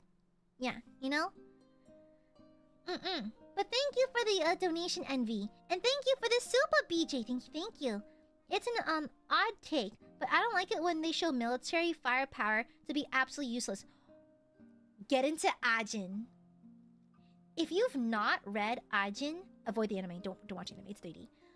If you've not read Ajin, read Ajin. It'll change your perspective. It is crazy good. Immortality, I think, can be done really poorly. They do immortality so well. They make immortals terrifying. If anyone in chat has not read Ajin, find your nearest manga store. Read Ajin. It is insanely good. I think I feel like I rarely mention it because I read it so long ago. But it's the exact opposite of that, BJ. Their special forces actually do something, okay? It is actually so fucking cool. I love Ajin. Ajin is really fucking good. You need to read it. It's kind of like a supernatural sci-fi kind of thing. Yeah. Supernatural sci-fi type of shit. Really well written. Really fun art. The art style is really fun. I love the art style. Really high contrast. Really fun, like, perspective and proportions as well. Yeah. Hell! BJ! Dap me up, brother! Dap me up! You get it! BJ! You get it! Base! Excuse me, base department? Thank you! Bro gets it. Okay, you get it. Responses against fantasy stuff. Like, you're telling me that his tank around using kinetic energy will destroy that fantasy creature? Yeah, exactly. I think military army guys tend to be very disposable in a lot of media, you know? That is why, despite the power scaling in 40k, that is why I like the guardsmen in 40k. I think people tend to zoom in on the Space Marines and the crazy power scaling of Chaos and Xenos and everything like that. But that aside, guardsmen, like, a lot of regiments of guardsmen are nothing to sneeze at. Okay? Yeah. Okay? Like, I mean, I personally prefer, my favorite are the Kriegsmen, obviously. But, okay, shit, I forgot the name. What is that one regiment of they're on the planet named, not Anarchy, called, frick, I forgot what it's called. They specialize in fighting orcs. No, Cadans are badass first and foremost. But Ron, which regiment is it? They're particularly good at killing orcs. They live in a planet called Armageddon. Yes. Which troop? Which regiment is that? I forgot. The specific guardsman regiment who fights in Armageddon against the orcs. I forgot. Is it the Steel Legion? Yeah, the Steel Legion. Yes, that's badass. That is cool. I know that. Comparatively, the guardsmen's greatest strength is the fact that they have numbers. Once some die, more just take their place. But come on, if you're fighting like biblical horrors and you're still able to kill some of them, that's badass. Okay, I've grown to really like guardsmen lately. I don't know if I'll ever build an army of guardsmen because I'm still working on my sister's army, but like, I do like them. I do quite like them, not gonna lie. I also like the Vestroyans. Because, girl, the chainmail, like the kind of Russian, like East European aesthetic, that's kind of sick too. Yeah. Sorry, 40k Citation, sorry. Sorry. You can't go through an AiaAmare stream without a mention of Warhammer. I'm terribly sorry. This is gonna keep happening, by the way. Sorry about that. Sorry. Hey, Lucy's. Yeah. I hate the new villain way more powerful than the last one. Protagonists need a new power-up. I don't mind it very much, funny enough. I don't know why, I just don't... Oh! I don't mind villains that are more powerful than the previous villain requiring the protagonist to power up, because that's how I write my D&D games. I think... to progress the story for my D&D games, I do deploy that trope pretty often. So maybe that's why I have nothing wrong with it, because I actively use it still. Not all the time, but somewhat frequently.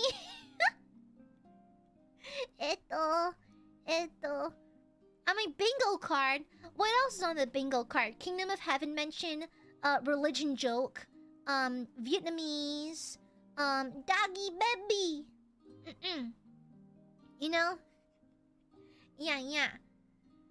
What other tropes do I not like? I'm pretty open to a lot of tropes, but they need to be well done. Can't say no. Oh yeah, humming like a certain set list of songs. The sarcastic asshole jokester who are supposed to Jax.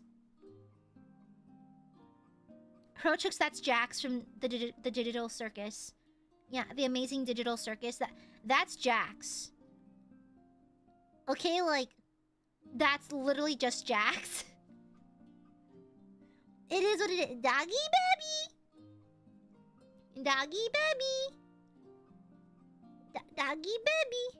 Yeah, no, Steve, I think for real. They also... Okay, to be fair, my players love a twist villain. They love a twist villain.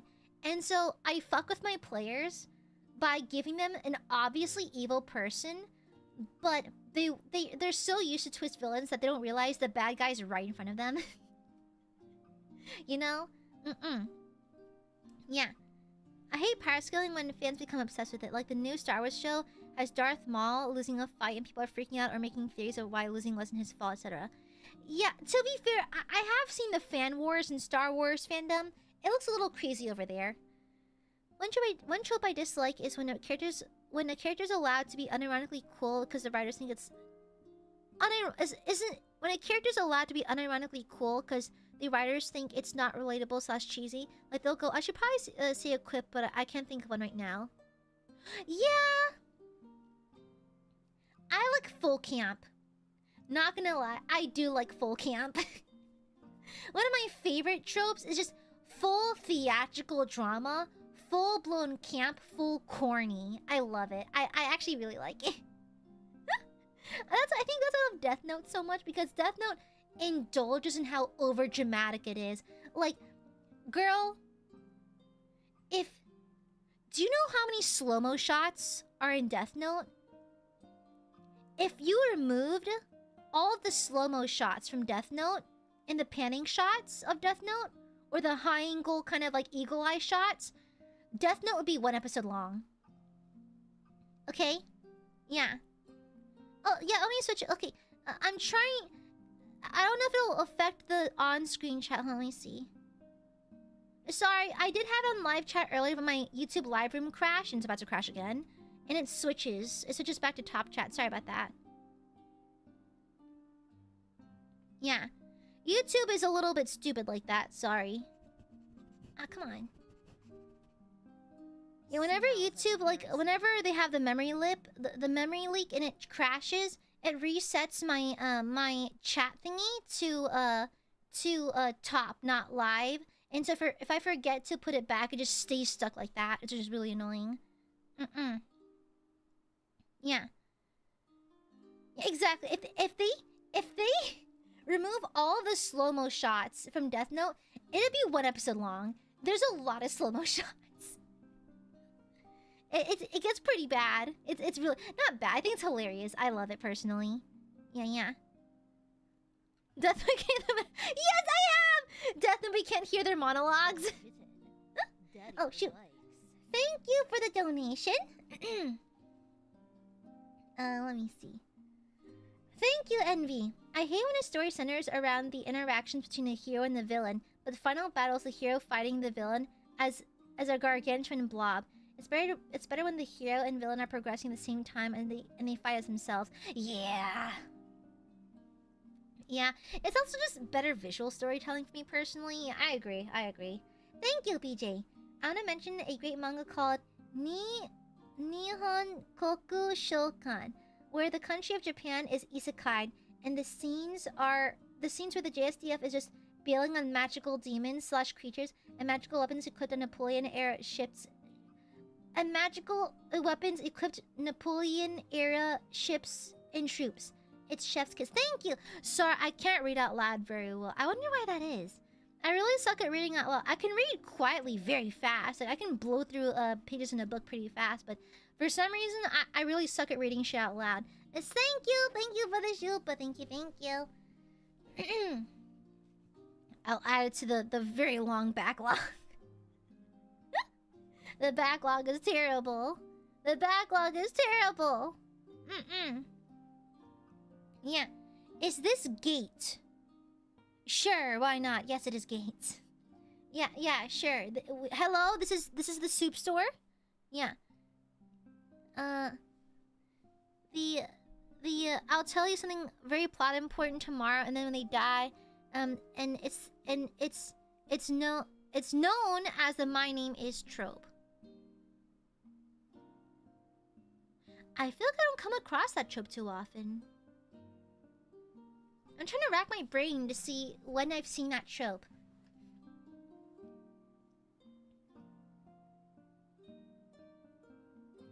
Yeah, never, huh? I don't recall the last time I know it happens, but I know it happens in movies. I've not seen any anime lately with it. But that would annoy me. Gates in anime? Sorry, I didn't fucking know. As you're like Jax the character, I think he's entertaining. You're allowed to like him. I find him annoying. You're allowed to like him. You know, you're allowed to like him. It's fine. I just personally do not like him. Like, at all. I skip past his parts, low-key. Yeah. It usually has comedy. Is really used seriously. Is it? Huh. Yes, English is technically not my first language, but, like, I speak it more than my mother tongue now, so, yeah. I think I'm just stupid. I think I'm just a dumbass. But yeah. Gates in air quotes anime? I never watched it.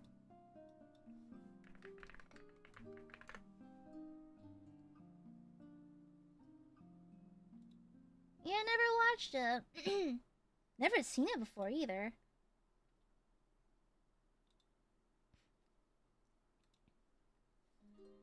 Yeah, I'm trying to, like, I'm Googling it. Yeah. I've seen a character. People love cosplaying the Hime Bang cat ear character. I see her cosplay a lot, but never actually watched it. Yeah. Yeah, I see her. Yeah. Yeah. Also, okay. There's a few. Okay. This is a little NSFW, but one thing that I do not like about BL is that it's changed a lot over the years, but the old school BL stuff would not fly by today's standards because there's a lot of like whips, consent issues. There's a lot of like, ooh, okay, you can't do that. There's a lot of that. And that's why I think a lot of us started off with like Junjo Romantica and Sekaiichi Hatsukoi. that would not fly today. Okay? It was a different time back then, of course, but it would not fly today. And to be honest, I don't like it. It's iconic for being a lot of like baby's first BL, but it's like there's a reason why I love dokusei. Dokusei is one of my favorite gateway yaoi, my gateway BL, because it's soft and it's cute, you know? Yeah. Honest, okay, but for real, if any of y'all have a remote like interest in BL, dokusei. Dokusei is really good. It's also just really fucking cute.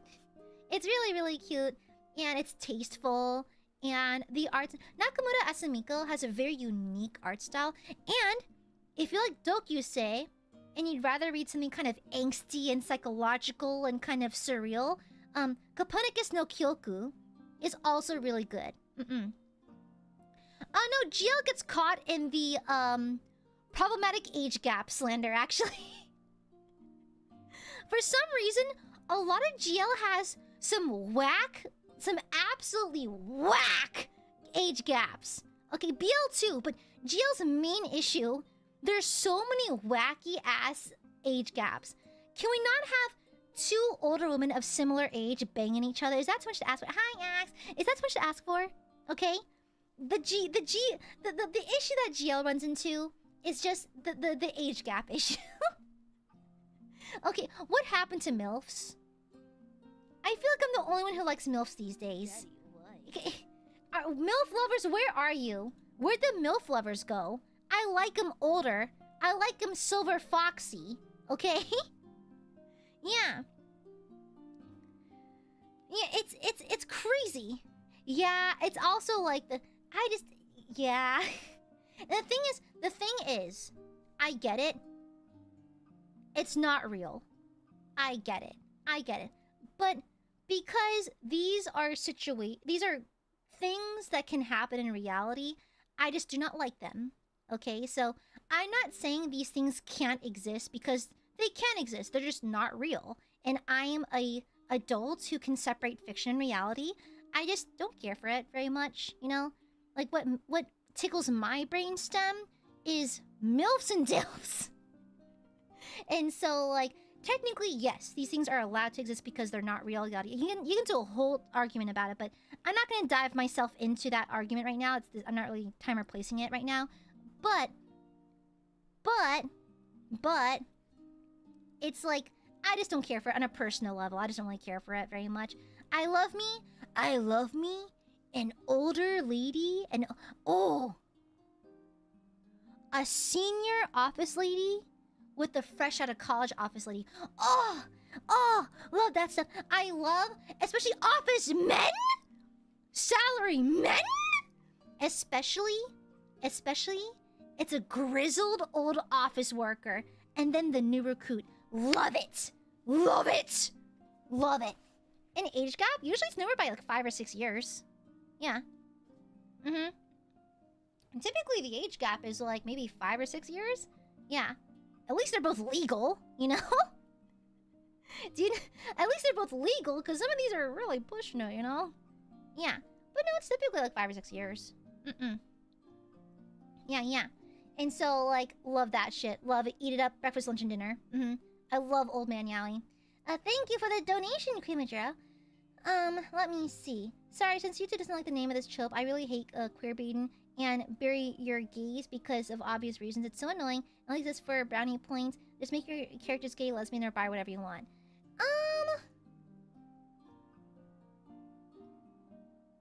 I think that's kind of what, at least fandom space allows those to be covered, if that makes sense. It's like, for example, it's like, you're allowed to think that, and I agree to some degree, but I think, like, I do see that a lot, and I don't really mind it very much, because the like fan art in the fandom space tend to kind of scratch my itch for me, if that makes sense. Like, sure, it's not canon, but I feel like I used to have that issue a lot back in like the DeviantArt days, back when it was like a little harder to find your when the internet was less used in fandom, if that makes sense, or like fandom was not that big yet, you know? I feel like nowadays I don't mind it as much, just because like I think fandom tends to fill the hole for me. It tends to fill the void. And so like I get it. And I think maybe like a decade ago I would have hard agreed, like absolutely. But I feel like these days, like if there's like a character coupling or like a unique trait of a character that I wish they had or I think they have, I think fandom tends to cover it for me. Yeah. You know? Yeah. Exactly, BJ. Exactly. I once read a GL manga where two ladies enter the workforce together, and it's really cute. I love office ladies. They're so gosh darn cute. Yeah. Oh yeah, I need to read that to you, Sako. Yeah. Yeah. I think I forgot the name. Oh man, it was ages ago. I think I read it back in college. Yeah. Exactly. And I think Queen Major, I think it applies to like a lot of tropes. I think like people headcanon. That's what headcanon is for. Headcanon and fandom spaces and that kind of thing, you know? Yeah. You know? And so like you see that is why I giggle at Moldau. I giggle at Moldau. It's like they're not together, but they're sharing a bed. They're not together, but they're sharing air by kissing underwater. And so, like, I think... It's okay. The fandom and my headcanons carry me pretty hard. It's funny. I actually used to be, like, the kind of person who was like, I wish they had this character, my headcanon for this character. I wish my headcanon was canon. But now... I feel like fandom culture is so, like, widespread and accessible now that I don't really feel that anymore, you know? Yeah. Yeah, Moldau Zushi, but people shorten as Moldau. Yeah. I know my pronunciation is good because Ma-chan corrected me. Yeah. And so... Yippee! Yeah, oh! Okay. It's not a trope, but it's kind of a quirk that I like. So, have y'all seen Free Iwatobi Swim Club? So I remember. It's not even a trope. It's just something. I'm just going off topic now. You remember the scene where Haru and Rin were in Australia sharing a hotel room, and Rin kind of speaks his cute Australian. It was really cute. Sorry, it was really endearing. Because his JP VA had to speak English, and so you can hear a very heavy accent with it. It was so understandable, but a very heavy accent. I thought it was cute. I thought that was nice. I like hearing a JP VA speak anything but JP. It's cute. Yeah, because Rin, in the anime, Rin actually lived in Australia for a little bit. So he speaks English. 50% off? What's up, sluts? Guess you just got out of prison. Sluts? Prison? Nagisa! Yeah. Oh, speaking of campy, Helsing. I love Helsing. Good night, Phantom. I love Helsing. Holy shit, I love Helsing. It is campy. It is campy as hell. Absolutely crazy. I think, like, to some degree, like, Alucard is a shadow daddy with no love interest, you know? He is simply an aura farmer, okay? Just cunt for cunt's sake, cool for cool's sake, evil for evil's sake. I love it. Helsing is it's bad shit, okay? Integra? I'm just a hole, ma'am. I am just a hole.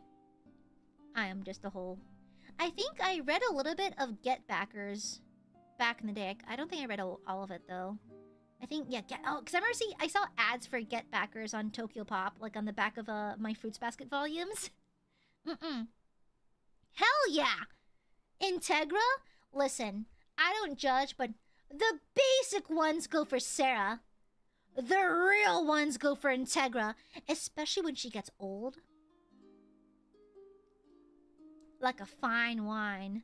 Breakfast, lunch, and dinner till the room stank. Alright? Yeah, alright? Okay. I'm gonna say something. I hate the trope of monster girls just being cute girls in different colors. Okay? I love monster design. There's an artist, Busagi, Bwusagi, Busagi. I worship the ground they walk on. That's monster design. That's anthropomorphic monster design. I get kind of annoyed when it's a monster and it's just like, oh, I have horns. Oh, I have ears. Oh, I just have a little bit of a trait, you know? I like it when they hard lean into like the monstrous, like the monstrous form. Because, like, I don't know, I feel like just a recolored anime girl's kind of weak sauce, you know? Maybe it's because I'm a professional monster enjoyer, but, like, you can do better, you know? Yeah, it's like, I want more monstrous forms, not just a cute anime girl with, like, oh, a scale. A singular scale. Or, like, I don't know, like, they're just too marketable. Make them, they're monsters! Make them monsters, you know? Yeah, and you're allowed to like them as cute anime girls. I just get bored. You're a monster. You can be literally anything. You can be so much more than just an anime girl, you know? Yeah. You know? It's like, ugh. I just get tired of it, you know? It's like a monster girl and she has like a tail or something and ears and horns. I'm like, you can go so much harder. You know? You can go so much harder than that. I hate it if it's like a dragon girl and it's a girl with a tail and horns. Unless you're a D&D dragonborn. I don't fucking want it. At least give them dragon limbs. Okay, listen. I love cunty characters who look attractive and monsters at the same time. Add limbs. Just color their limbs and add scales around their face. Give them claws. Give them like the digitigrade legs. Do like put them on their haunches. Anything. Do anything. You know? Yeah, you know? I'm just annoyed. Okay? Yeah. It's like also there are some people who call themselves monster frickers. And the monster they refer to is a girl in cat ears. Technically, yes. You are. I'm not gonna gatekeep monster frickin'. Yes. Technically, you are. Yes. A real one wants some at least solid 50-50 anime girl to monster, like, ratios. Okay? Alright? A real one wants at least 50-50. Alright? I'm not gatekeeping monster frickin'. I'm not. Welcome on in. I'm actually a gate opener, not a gatekeeper. But you're kind of level 1 to me right now. You're just at the entry level monster fricker. Slime girl's cute. I like them. Yeah. And I think the novelty of slime girls is just the fact that they're clear and see-through. And so, like, I mean, unless you got the hots for gelatinous cubes, I guess I really can't blame them for giving them a girl shape, you know? Yeah. Exactly. I don't judge the entry-level monster frickers. I want to gently guide them by the hand and lead them down the path of destruction, you know? Yeah. Now, question chat. What are some tropes you absolutely love? Okay, now the inverse. What are tropes you absolutely love? I love immortality when it's done right. Ajin being the main one. I like immortality. I like the woes of immortality. I know it's done a million times, but I kind of I like the somber feelings around immortality, you know? And it's also just like, girl. Ajin. Okay, I'm gonna glaze Ajin again. There's a character. I'm not gonna get too many details as to not spoil, but this is an antagonist who's immortal. And to get out of a trap that the protagonist set for him, So they basically plan on meat grinding him because they can't kill him, but they're trying to disable him as much as possible, right? And so what he does, he preemptively cuts off his arm, hides it in a jacket, hides his nub in a jacket, and ships off his arm into a different location. And so he'll allow himself to fall into the protagonist's trap just to regen off that arm in a different location. I love the 1000 IQ play. Crazy. Crazy. I love immortality being used as like a chess piece like that. That is so fun. That is so cool. Envy, thank you for the shield. Thank you, thank you. No cap. You'll absolutely love Breath of Fire. Ooh, noted. Adds to the list. Thank you, Envy. Here's the question of anime. If anime girls have cat ears, do they also have human ears or not? Some people are like purists who do not want human ears in their anime girls, like anime cat girls. I'm pretty neutral. Yeah. Rookie and veteran, like in the military? My favorite trope is intense dramatic irony that's constant. Yes, I love that, Yasako.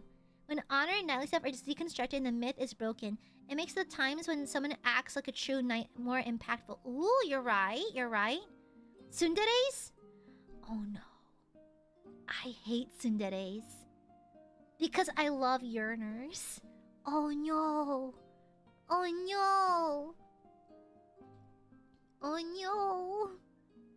I'm so sorry. I love villains have goofy right-hand man or henchman to bounce off of. I love it when the villains are also a little goofy. I mean, as much as I love like the Griffiths out there, like the true like irredeemable bastards, you know, I love them. I also love a villain who's just having a good time, honestly. I kind of love that for them. Bro just having a good time, you know? Bro's having a good time. Yeah. The anti-nihilist, the knight in sour armor, the hero who kind of doubts their good deeds will make difference but do good anyways. Oh! Kind of like Caiaphas Cain. Except he's an actual good chat.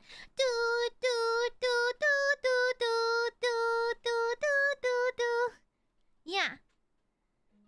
It's a very specific trope, but when the character is normally pretty dumb and says something incredibly smart because it happens to the personal subject they're interested in, that was me with Kinger. Like, Kinger is kind of like lucid when he's in darkness, and so I kind of it's cool. I like it. Also, not a trope, but a design thing. I love muzzles on people. Muzzles or masks or helmets, you know. So, there's actually a character from Innocent Rouge named Zero.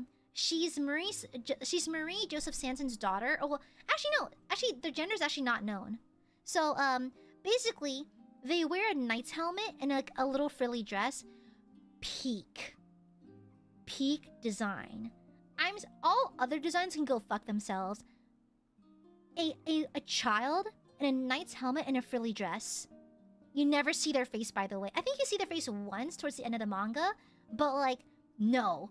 That is peak design to me. Simple and effective. I love that. It is so fucking good. It is so fun. It's so good. Yeah.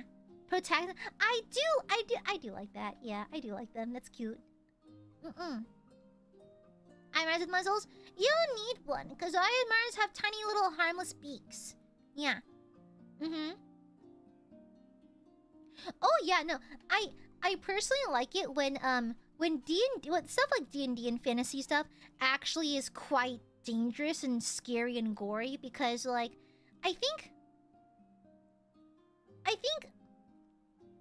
it's fine. So, oh my gosh, don't blame me for this.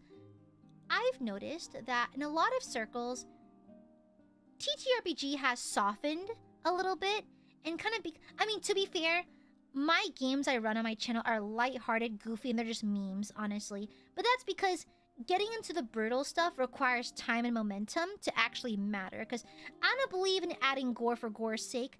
There needs to be a reason for violence, right? There needs to be a reason for heavy stuff. And that's why for my long-form games, I do like indulging in dark fantasy. I do like indulging in kind of like dark subject matter and that kind of thing.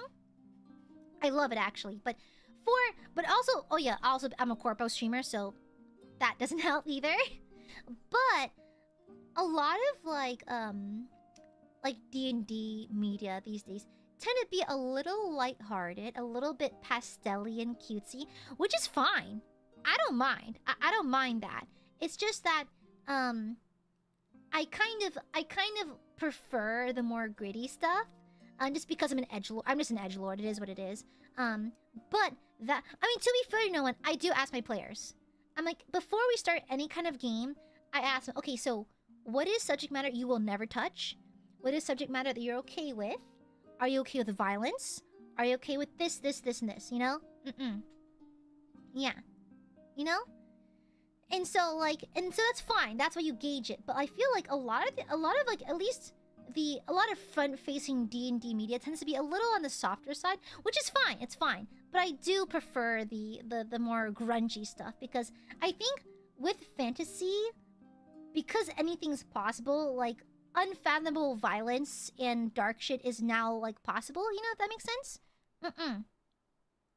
Yeah. And so like that's fine. Yeah. And so it's up to the party, of course, but I tend to run my games like that, like for my offline games. Oh, like asshole protag. I don't like asshole characters very much. Like I like villains, but not assholes. You know, if that makes sense. Yeah. Past match being used in ways to overcome limitations. If I play D&D, I like the idea of someone who only shoots sparks but uses oil to make stuff go in flames. Oh no, that's very interactable. D&D is highly interactable like that. So technically, if you ask your DM, you can ask to carry. I mean, that's your provisions are for.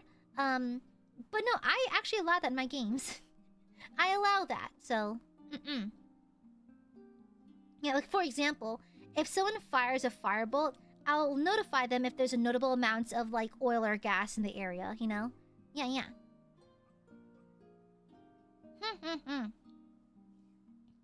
Also, is the whole story is shitting on them? I mean, sure, but like, I don't really care for asshole characters. It's like, even if like they have like a character flaw that makes them like that way, and there's something endearing about them, I don't know. I just generally don't like asshole characters. Even if they have like a good reason to, like, even if they have like a backstory that makes sense, I just don't like assholes, regardless of where you come from or what your story is. You know? Yeah. Yeah. My air's being horrible. Please can't leave long. Oh, I'm sorry, BJ. I can't help you, but I'm sorry. Bullying or teasing the love interest, that triggers me. Being mean to your love interest makes me want to choke you out a little bit. I hate that.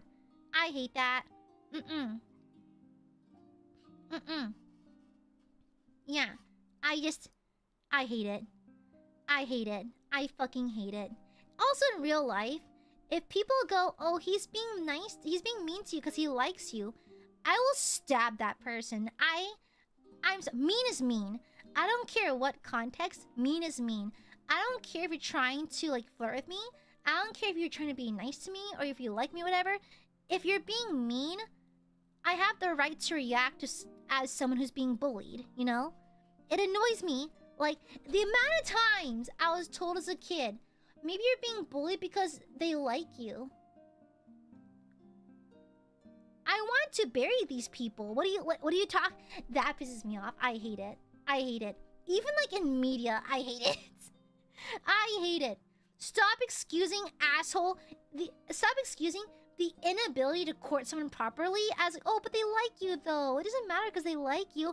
I hope they explode. Light teasing there's a hard boundary, an obvious line in the sand. A little bit of teasing is perfectly fine.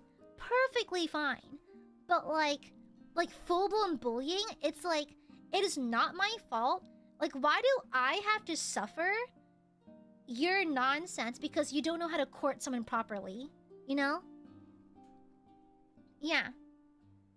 It's like, girl.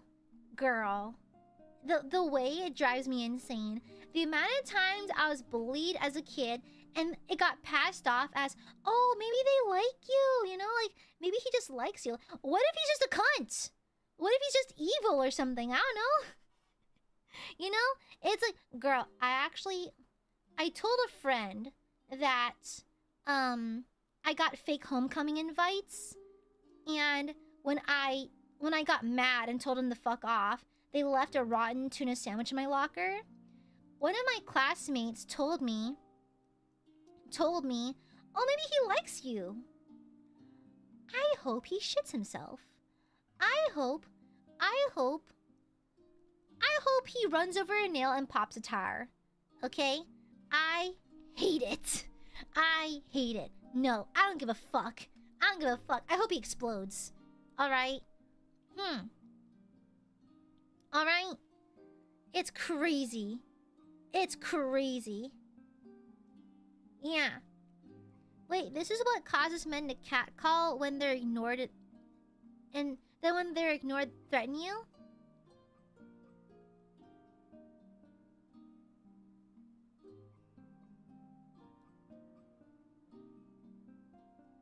Sorry, fellas, young coming, sorry.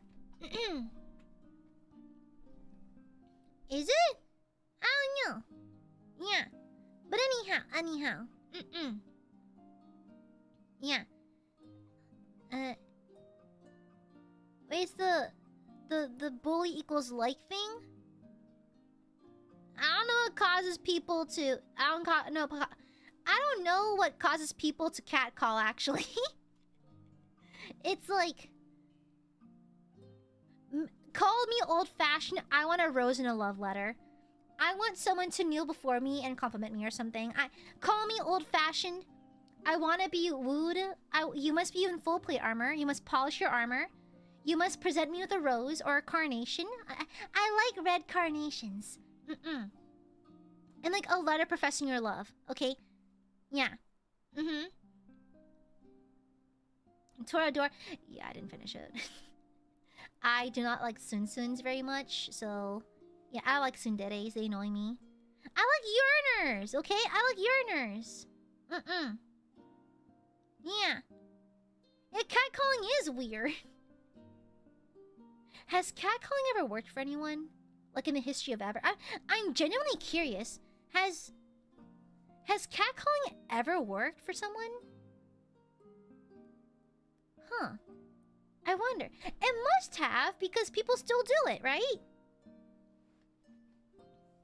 You know? It works on Balthazar. I'll go pss, pss, and he'll come to sit with me. Smells like heresy. Vivicor, thank you for the shupa. Okay, princess. Oh, excuse me, princess. It only works if she finds the guy attractive. Ooh, I wouldn't say that. I don't think that's how it works. I don't think it's how it works. Because I remember a very attractive cosplayer once whistled. I think he was drunk. He was very, very drunk. But I was walking back to my hotel with my friends, and this very attractive guy, who's he cosplaying? He was cosplaying from Devil May Cry, Dante, the white-haired character from, I think the main character from Devil May Cry. Very attractive. I think he was drunk. Cat called me, and I was like, please don't do that. Please don't do that. Is there probably a woman out there who does let it slide if the guy's attractive? Maybe, but I don't think that counts for everyone. Okay, because that was just awkward. That was awkward and uncomfortable, okay? Are there more than one white-haired character than in Devil May Cry? And they're collecting them like infinity stones. Can you please stop freaking out? Thank you. So our OBS kind of stroked out, had a little seizure. We're good. Okay. Yeah, sorry about that. OBS choked out. Yeah. I think... Do I doubt... Like, there's probably girls out there who, like, if they find you attractive and you catcall them, would proceed to let you catcall them or whatever. However, the problem is, you don't know that, and the act of catcalling is inherently a little bit rude. You know? It's inherently a little little bit rude, just baseline. And so, if you can't confirm that they like it, maybe just don't do it. You know? Yeah, I'd rather have someone just approach me normally and shoot their shot, okay? Yeah. Do those girls exist? Probably. Probably there's probably some out there. But baseline, the act of catcalling is rude. It's rude. And so, you shouldn't do a rude gesture and hope the girl likes it. Maybe do a nice gesture instead, you know? Yeah. Yeah, so... Yeah. If Carla catcalled you, would it work? No, because catcalling is rude. It's kind of rude. Like, the best way into my heart is to riz me. Yeah, medieval riz. Like milady, or like compliment me or something. Yeah. Or like maybe strike up conversation with me. Yeah. I love chivalry. I'm a big chivalry girl. Yeah. I believe in mutual respect. I want to be respected. Yeah. Yeah. Like, if Krog walked over to me and said something a little bit unbecoming, I probably wouldn't like it. You know? Yeah. Catcalling is still embarrassing on both ends, too. Like, it's one thing to flirt with a woman by just minding her own business, but doing it out loud with other people is just so, ugh. It's gross all the way. You come on you say when you're like, maybe, I don't know, shut up. I don't know.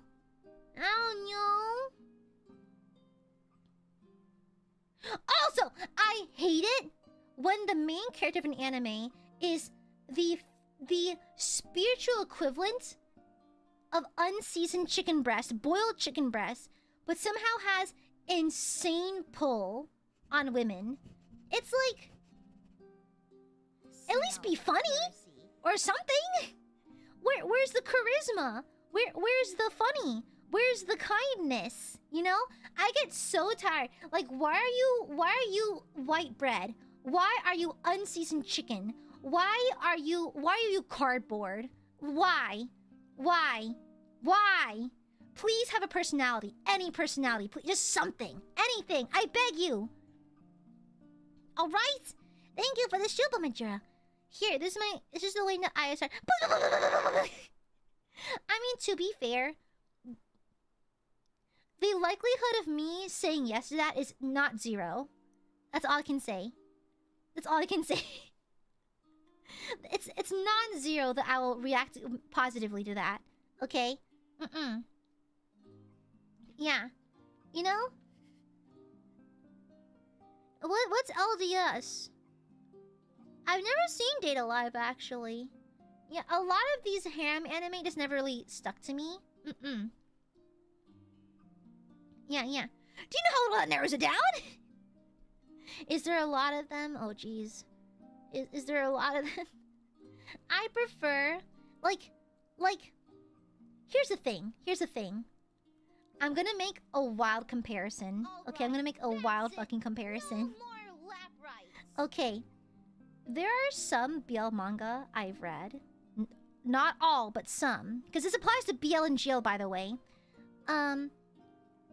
Where the lead is actually charismatic and funny and sweet, you know? And so, at that point, it makes sense. It makes sense for them to have some insane pull, you know? But like, when the main character, when the protagonist is, it's kind of milquetoast, it's kind of like, okay, well, fuck, what? Thank you, Cleamaja. Let me try the other way. This is the other way. I'm gonna burp. Excuse me. Dearest night, Amare.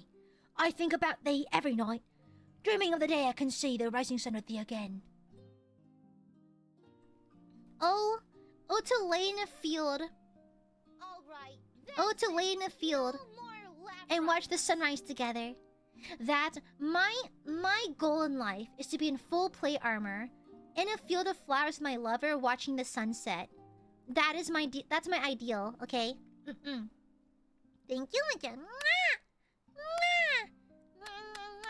No, thank you for the shupa. Here's how to riz Aya. Hey, explodes. No one fucking died. Oh my god. Oh my gosh. Oh my gosh. Oh my gosh. Thank you for the super, Nolan. Very cool. Thank you for the shupa. Last riz attempt, freshman year. Eh? When I was a freshman, I met... So my high school best friend that I went to Japan with, so she and I were very good friends. We're like basically sisters. I've known her forever. Like I literally, she'd pick me up from the airport. We always hang out for lunch with Ma-chan. So I met her because when I was a freshman in high school, I was sitting in the library drawing Hatsune Miku.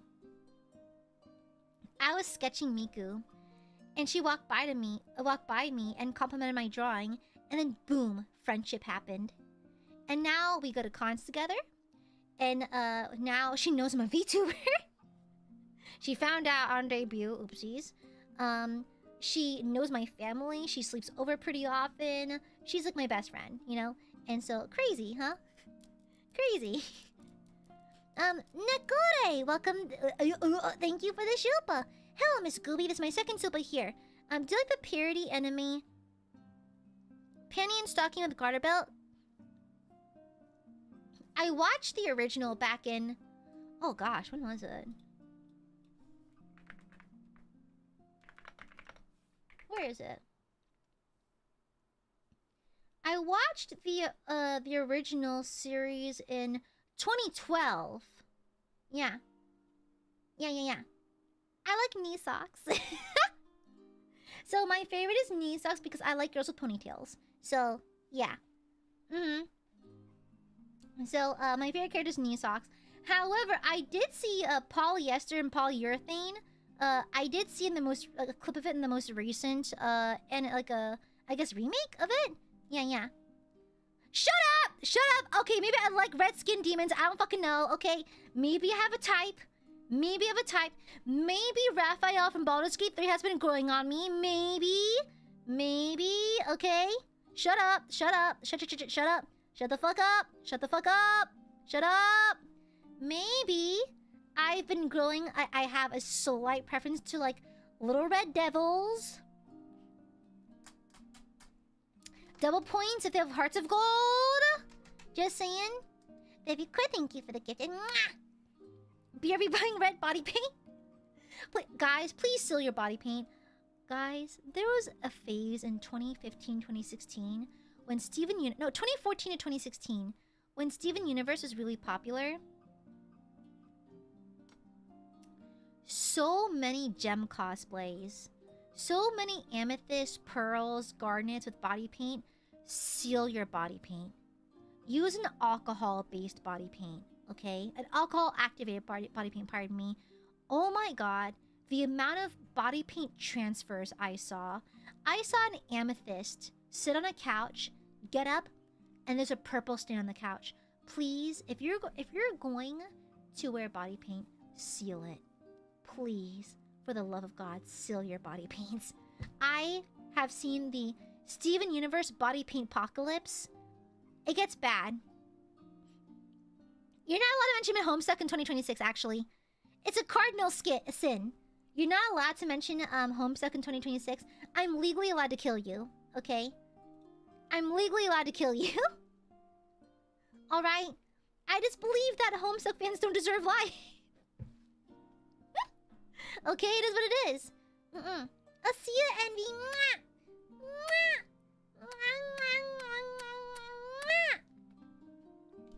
Yeah. Thank you for the gift, baby Claire. Yeah. Homestuck cosplays, girl. The thing is, you can use body stockings. You can make body stockings, but for some reason, that one amethyst said no, all body paint.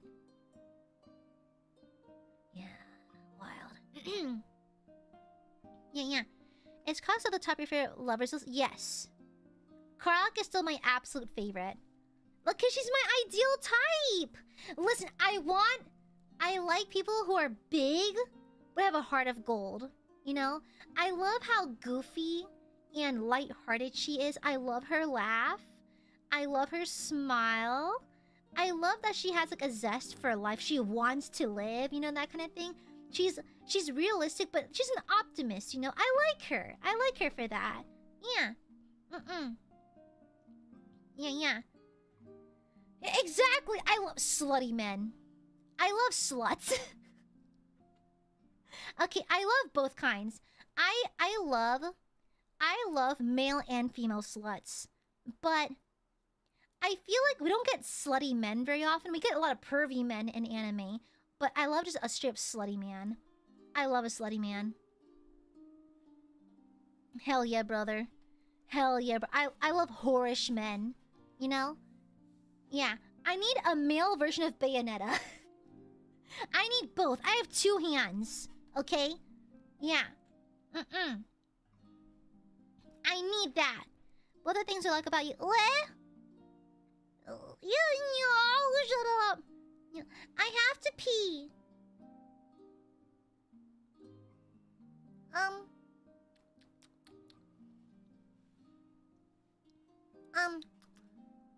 Gooby has to pee. I'm gonna pee now. BRB. Okay, BRB. Mwah. Don't misbehave. I'll be right back.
What?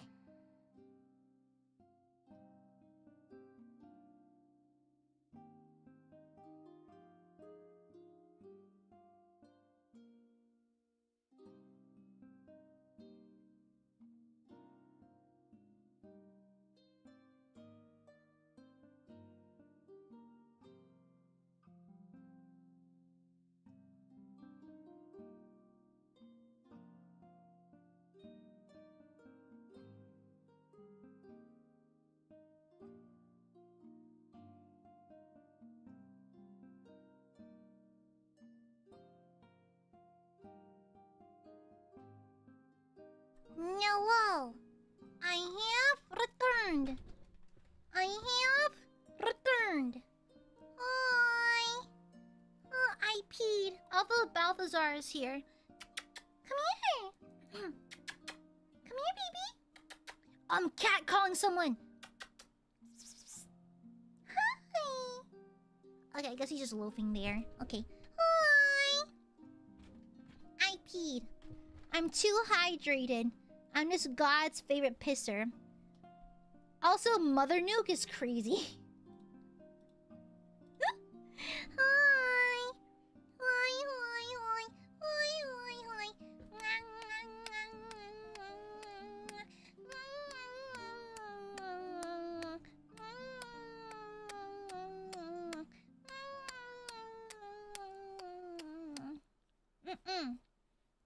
I don't know how, but I recently saw a tweet, like maybe a few days ago, that implied that all VTubers were ugly.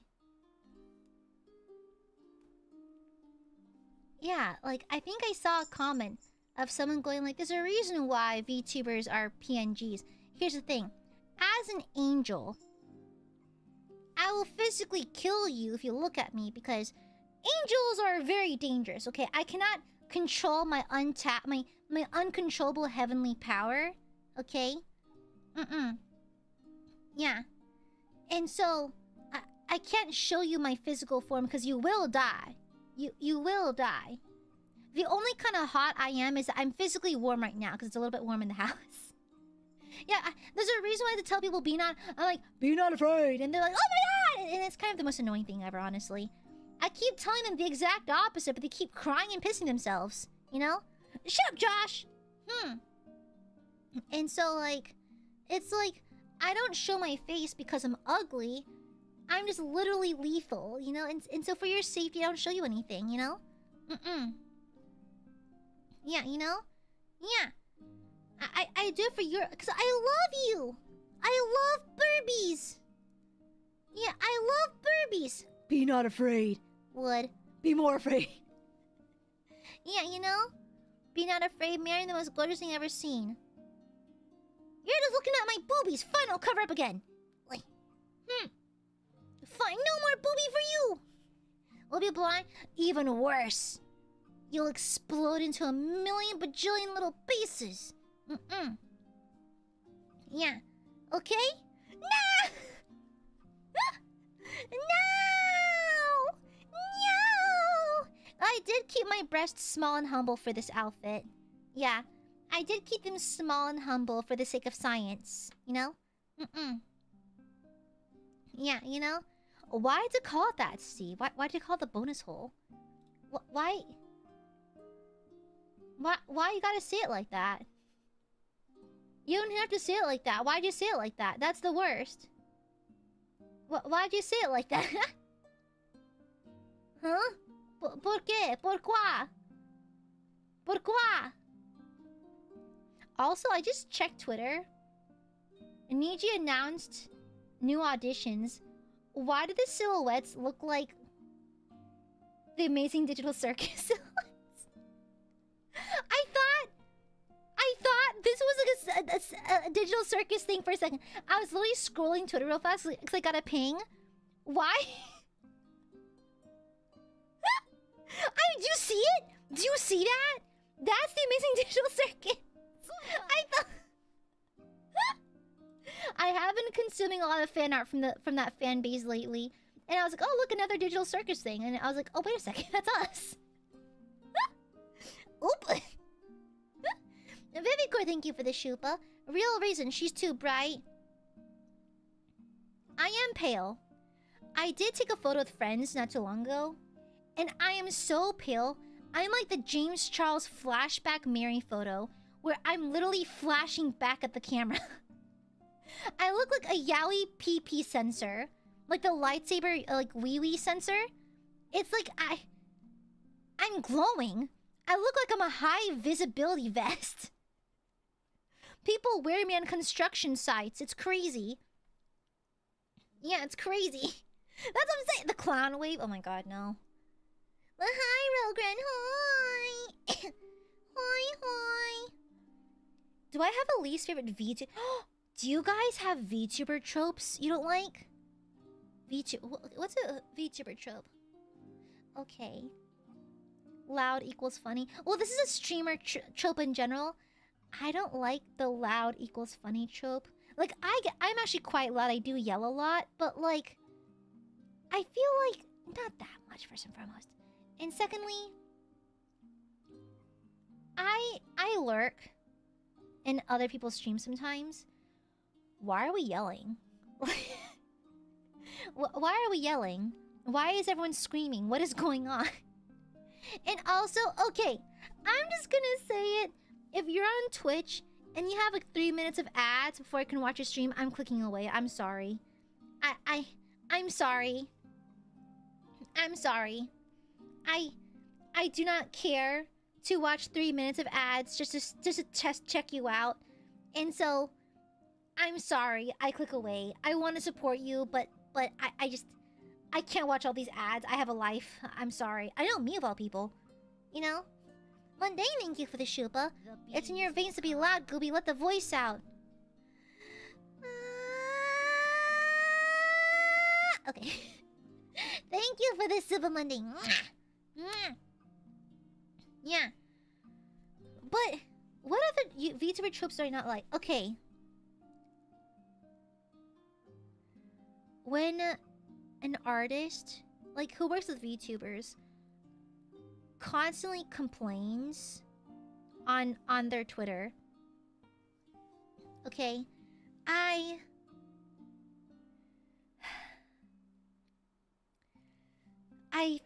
feel like you are scaring me off from commissioning you. Please don't do that. Okay?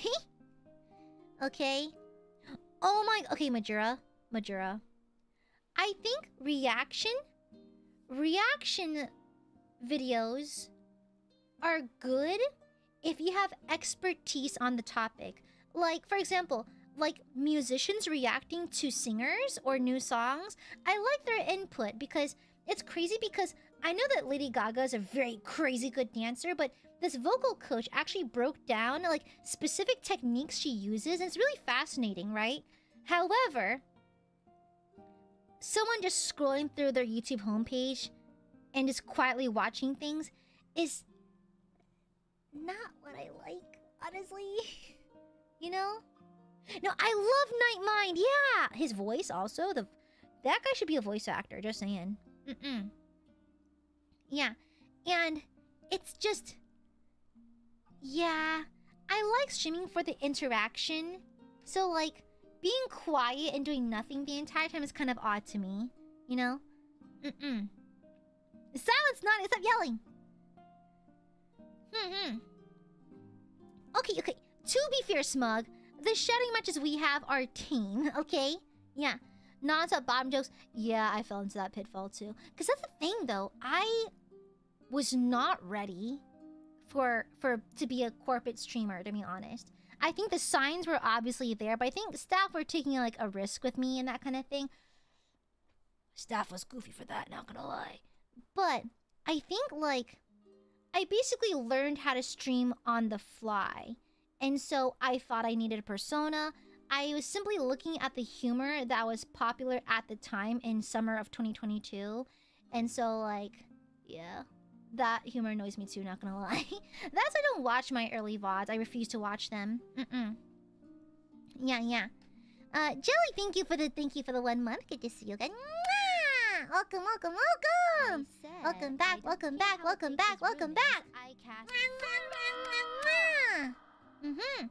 Thank you for the donation.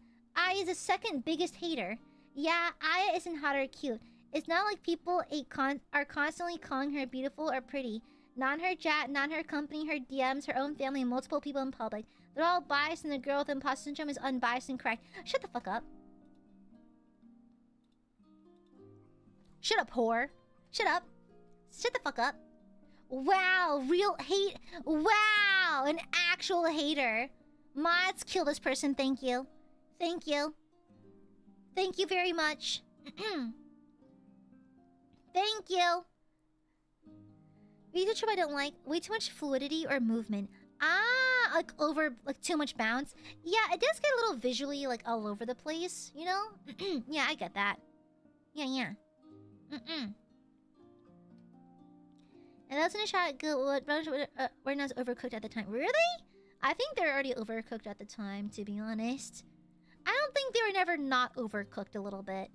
Yeah, to some degree at least. Yeah. I think, what other VTuber trope do I have?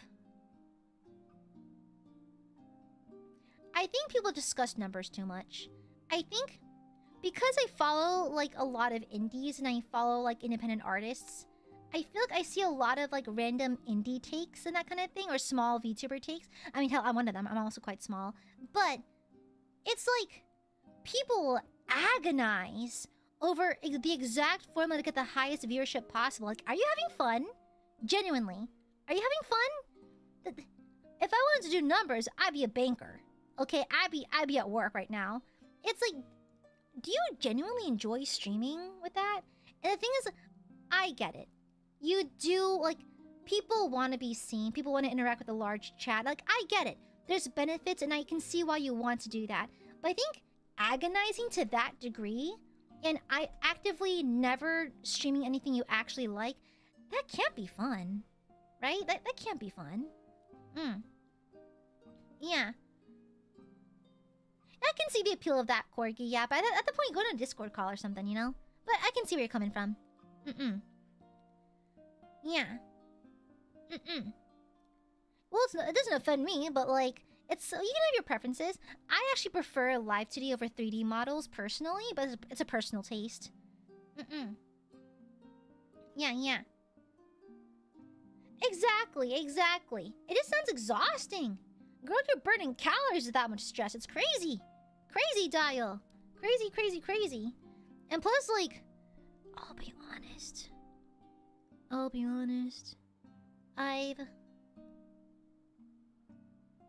This comes from a place of love. There's a lot of over-design in VTubing. And you're allowed to. You are always allowed to over-design. I love complicated designs. I love it. I mean, look at me. I love it. But there's a lot of over-design. And also, why is everything a cat, shark, or fox? I guess it's just saturated. I think I know why. VTubing is saturated and everyone has an idea of what they want to look like. And to make it unique, you just keep adding stuff. I get it. But there's a lot of over-designing in VTubing. Yeah. Nadia, I feel like I do that sometimes. Sometimes I feel like I eat up too much space on the screen. but look how pretty. But look at my outfit. Yeah.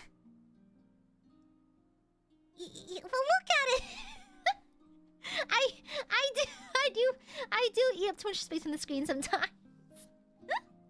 VTuber community chill, but I don't like any tiny perceived critique of their she turns new. Yeah, that's why I'm very glad that the Aiadmirers are very level-headed, you know? It's like at the end of the day, I'm a person who is open to, like, you can critique me, you know? And one thing I'm still proud of myself for, despite the rough, tumultuous time I was in, for Pico Park, people came for me in the comments a little bit, and you're allowed to. You're allowed to have opinion. You're allowed to not like things. You're allowed to verbalize that, you know? That's fine. You're allowed to do that. And I'm proud of my younger, unprofessional self being big enough to answer it, you know?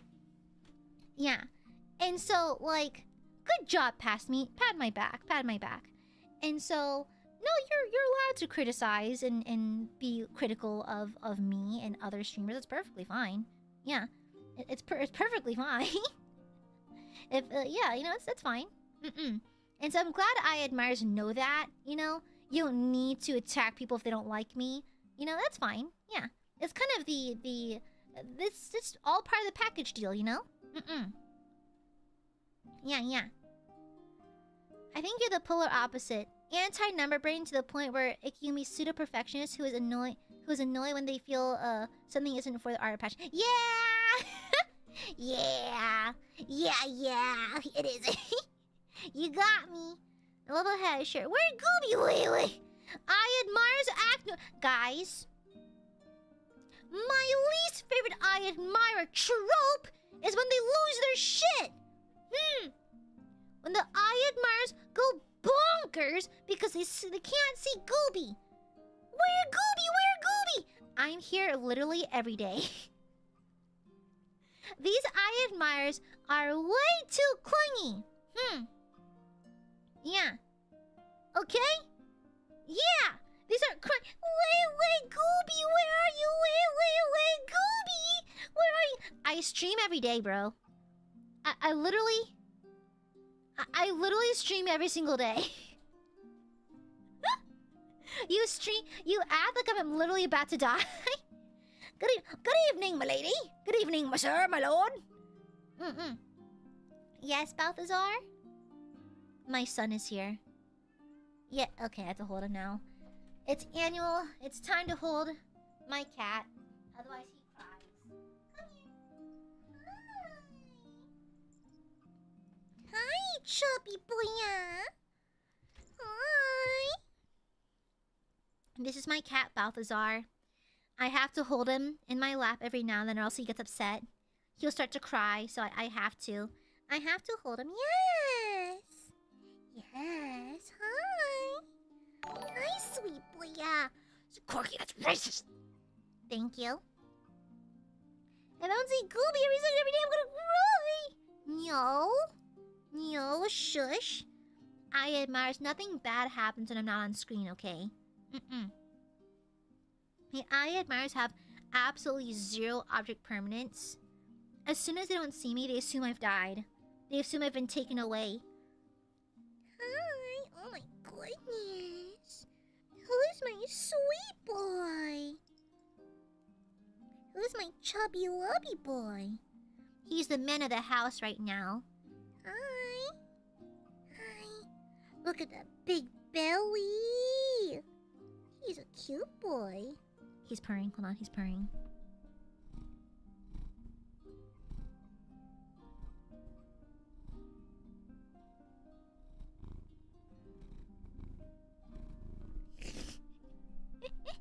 Yes, Balthazar. He's so clingy. Silly boy. Silly, silly boy. Let me squish your paws. Gotta squish that cat. Gotta squish that cat. Gotta squish him real good.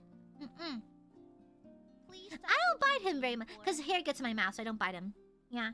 Thank you for the super mundane. My goob trope I dislike is that Gooby needs to be on screen more. Gooby needs to scream all day or else I disintegrate. I don't want to be responsible for your corporeal form turning into dust. It's a big responsibility. Oh, that's my boob. That's my boob. That's my boob. He tried to snuggle, and he accidentally pushed my shirt down, and my boob popped out. Sir, Mr. Balthazar, that was my whole titty. Okay, off you go. Mr. Balthazar, that was my whole boob. Okay. Anyways, why does she even rub our belly? Clingy, clingy, clingy. Look at these clingy burbos. Incredibly clingy. You're lucky you're cute. You're lucky I find it endearing, okay? You're lucky I find it rather adorable. Yeah. Yeah. You know? Yes, what? He was That was kind of cute. God, I once thought of having a stream asking Aiadmirers what they don't like about me, but I think I would cry. So, because I know it comes from a place of constructive criticism and love, but I think I am so sensitive, I would simply cry. I would simply cry, so I don't think I can take it because because I value your opinion a lot.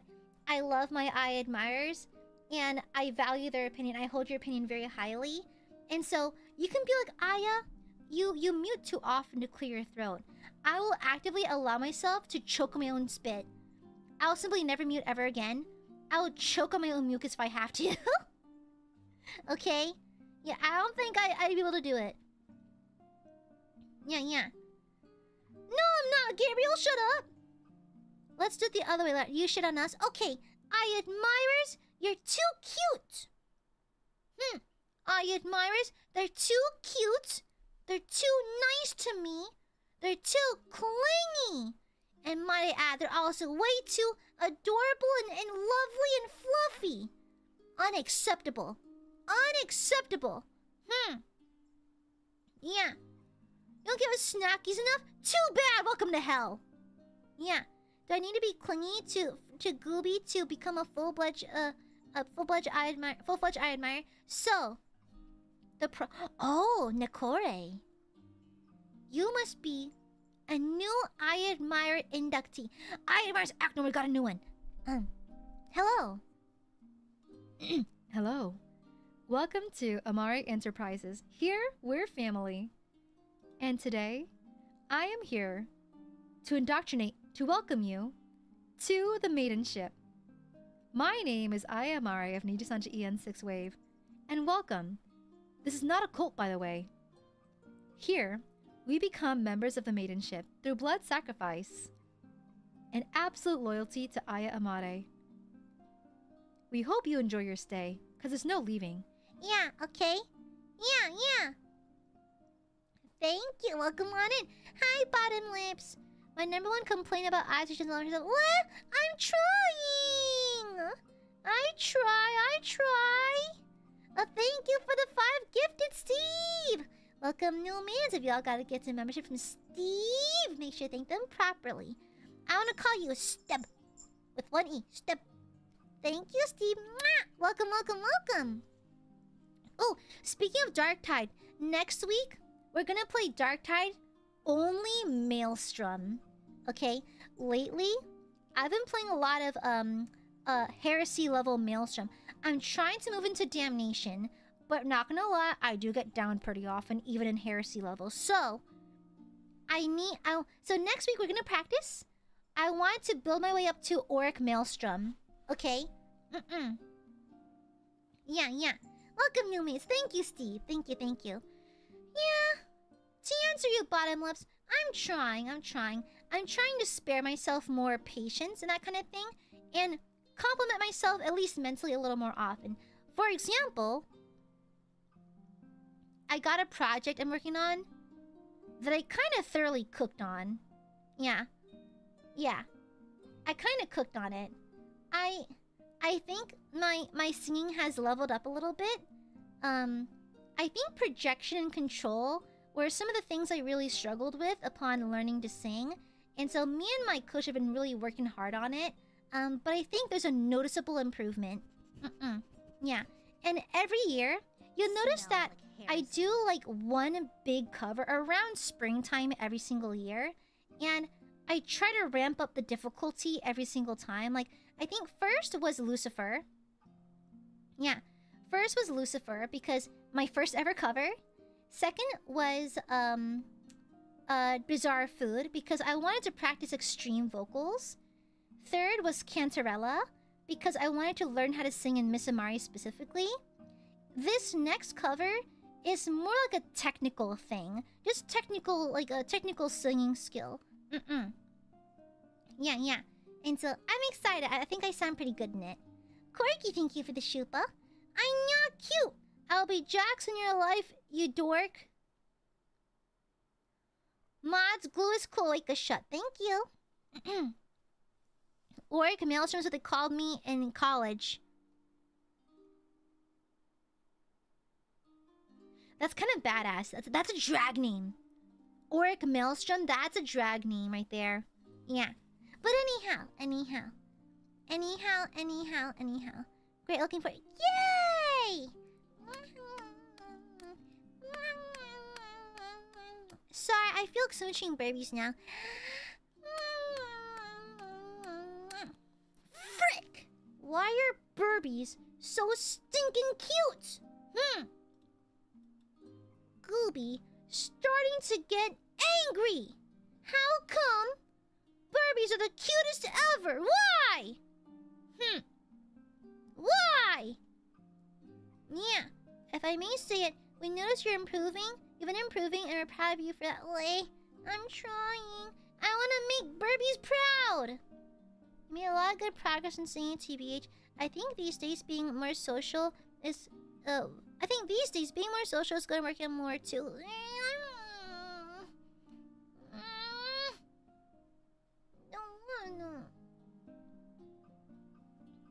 No. Socializing hard. Burbies soft and warm. So socializing cold and hard. Burbies soft and warm and fluffy. Don't want to socialize. Don't want to. Burbies are better. Burbies are the best. Don't want to do nothing else. I want only Burbie. Yeah, okay? Don't need to socialize nonsense. No. All I need is a Burbie time. If I get Burbie time, I'm fine. Yeah. Oh, good night, Speedster. Thank you, my dear. Shush. But anyhow, Burbie cute. Burbie's very cute. Super duper cute. Even the lurkers. Hi, lurkers. Hello. Let me smell you.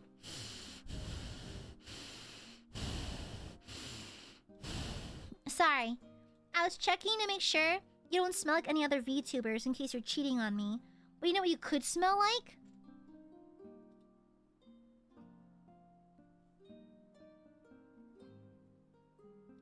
You could smell like me, AiaAmare, thanks to the K Luxury Fragrances X Nijisanji Yen collab perfume, now on pre-sale until May 30th.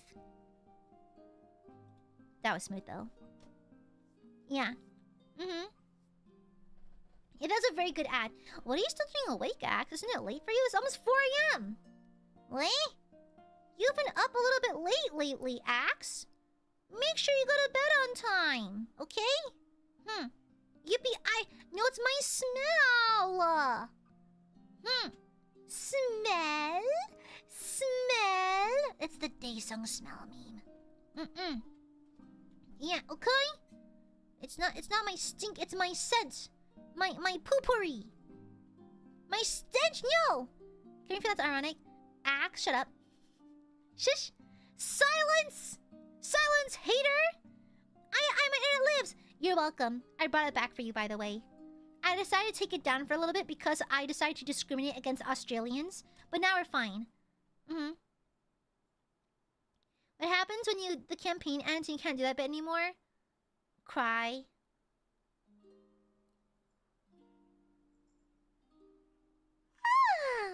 Cry.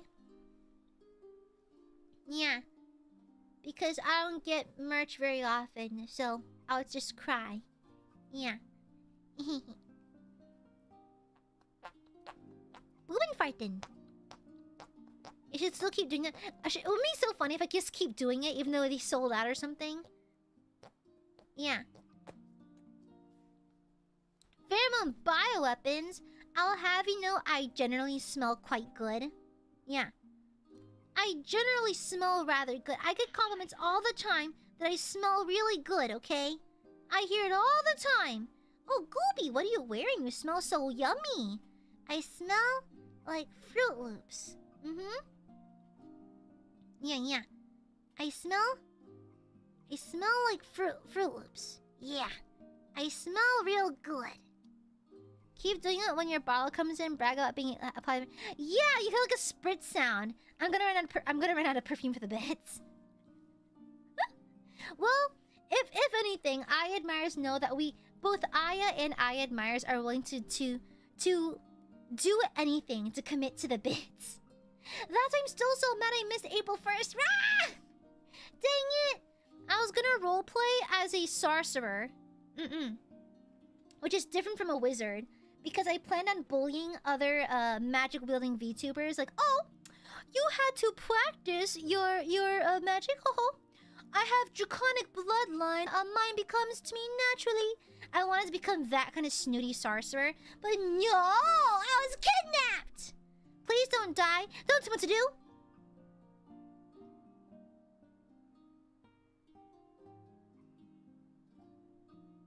Just kidding, I'm fine.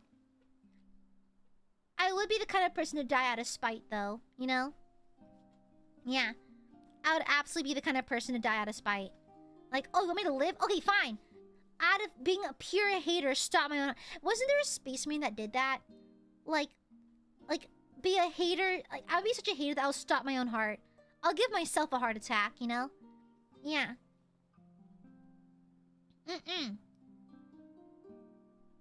Not the Drow twins. Shut up, Hunter. You're too sexy, don't you know?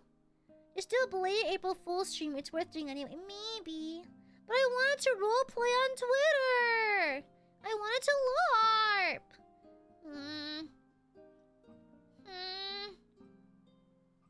Nonsense. Nonsense. Yeah, you know what? Mods, kill me. I want to make Axe feel bad. Yeah. I'm willing to do it for the bit. I'm willing to literally die for the bits. I believe passing away is fine for the bit. You LARP all... And...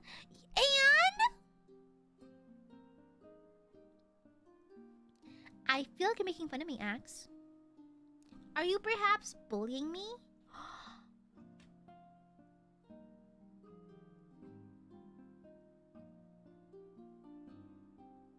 Wow. Actually bullying me. Wow. I guess since you hate me, I guess I'll end stream then. Yeah. Since you literally hate me, I guess I'll end stream. I do need to end stream because I have work to do. I got feedback on an outfit draft I was working on, so I need to get back to the drawing board, literally.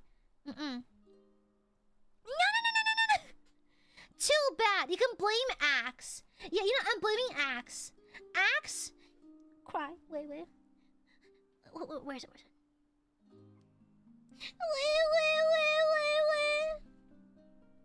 BJ cut his own internet because he hates me and didn't want to watch me stream anymore.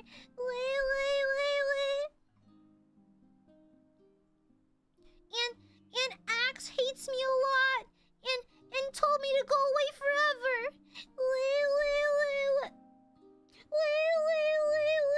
My heart, my kokoro is brokero.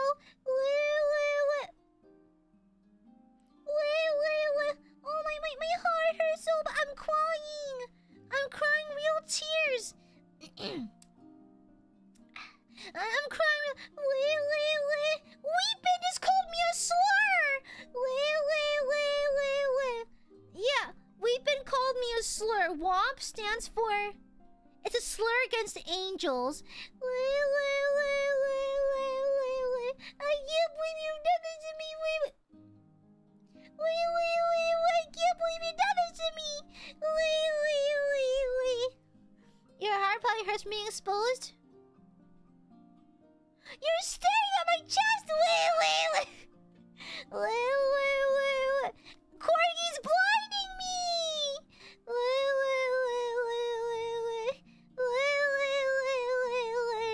And she calls me a wet cat. Well, it is what it is. What, Rico, thank you for the Akasopa. Aiadmirers are being unwise again. Wait. Oh no, Aiadmirers are being financially unwise and ruining their bank accounts again. Rico!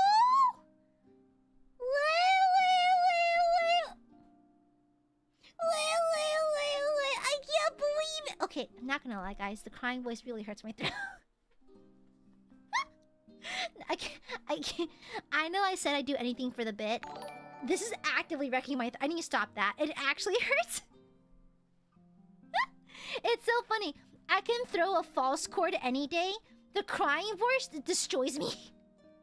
50? When the fuck have I been Shut the fuck up, bitch. Thank you for the Akasopa, Rico. Thank you. Shut up! A blood sacrifice to fix it. Can a blood sacrifice fix your bank account? Can it fix your poor decisions? What do you mean good? What the hell? I am vomiting from grief. Wow, Corgi, shut up. Thank you for the super. 45? 52? What? I am not that old. Okay, shut up. Shut up. Shush. Shush. Thank you for the Aka super. Guys, look, you're influencing our newest maiden. I'm new here and there's blood already. That is not a blood sacrifice. Aiadmirers make unwise decisions all the time. All the time. Oh, hey, Goop. Think fast, Chuckle Nuts. And then they flashbang me. And then they yell at me, then they bully me. You see this is what happens? Huh? You see that? Never become this way, Nicolore. Never do. It's not good for you. Thank you for the Aka Sopa. Thank you, Rico. No, but it's worth it. No, it is not. 74. I'm clearly 74, guys. Oh, guys. Oh, I thought you meant like I was a meat puppet puppeted by 74 people. Okay. Okay. I lived through the Vietnam War to be bullied by China. Every now and then, I think to myself, my parents fled a war-torn country for me to be a silly anime person at night. My mom described when she would sleep under her bed out of fear of airstrikes. My dad told me the story of how they had to physically pry my grandfather away from the threshold of the house because he was too scared to leave the country. My dad told me about the time he spent in a refugee camp. All of this, so I could be a funny VTuber. With that being said, my parents are very supportive. My parents are very supportive. If anything, it's like sometimes staff sends us merch, right? Mom and dad will not tell me when merch arrives because they want first picks.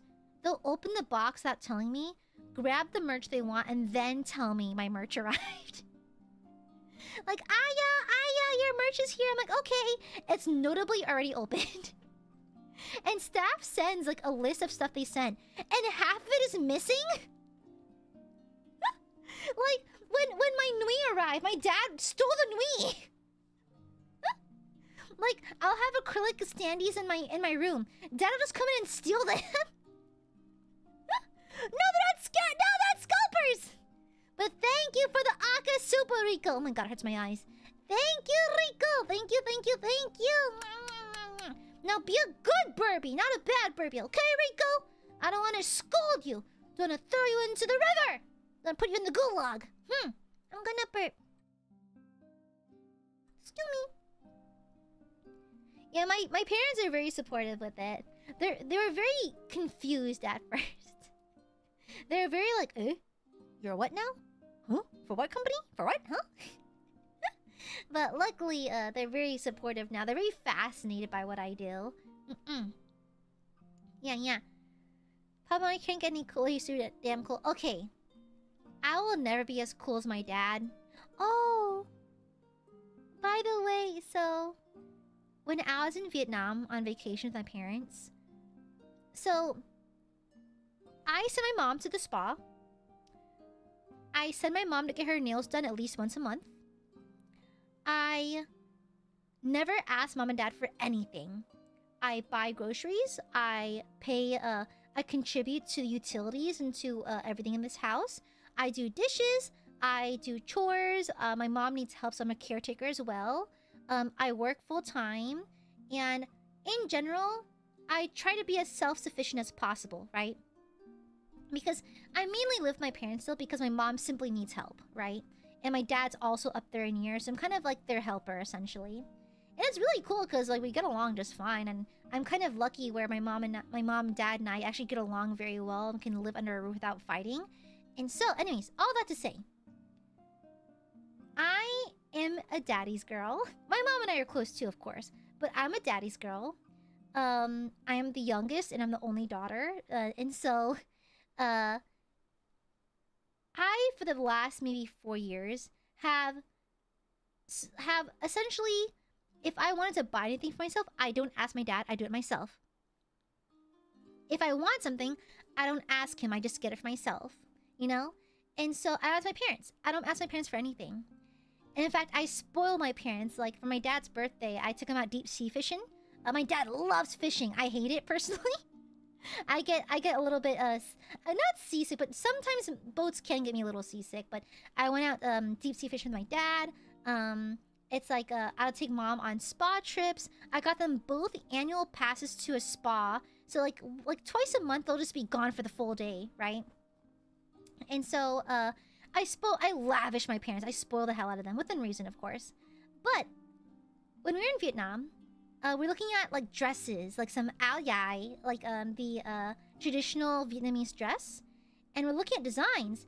And I was looking at this cute like pink one with floral like white flowers on it, and so I was like, "Ooh, this is really pretty and pretty affordable too." And my dad's like, "Let me buy it for you." And I was like, "Oh no, Dad, it's okay. I have money. I can buy it myself. I exchanged a Vietnamese dong before I left America." And he's like, "No, I can pay for it." I'm like, "Dad, it's okay. I'm a big girl now. I have money. I can pay for it." And my dad kind of sulks. And he goes like, "You know, honey, I used to buy things for you all the time when you were a little girl." I was like, "Yeah, but I'm a big girl now." And he's like, "I feel like I haven't bought you anything in years now. I never get to spoil you anymore." And I almost cried! He's like, "I kind of miss when I used to buy things for my little girl." And I was like, "Oh, okay, Dad, you can buy it for me." And so I let my dad buy me things when I was in Vietnam. He paid for my nails. He paid for my nail set. He bought me some dresses. He bought me some hair accessories. He bought dinner a couple of times. He was like, I miss you being daddy's girl." I was like,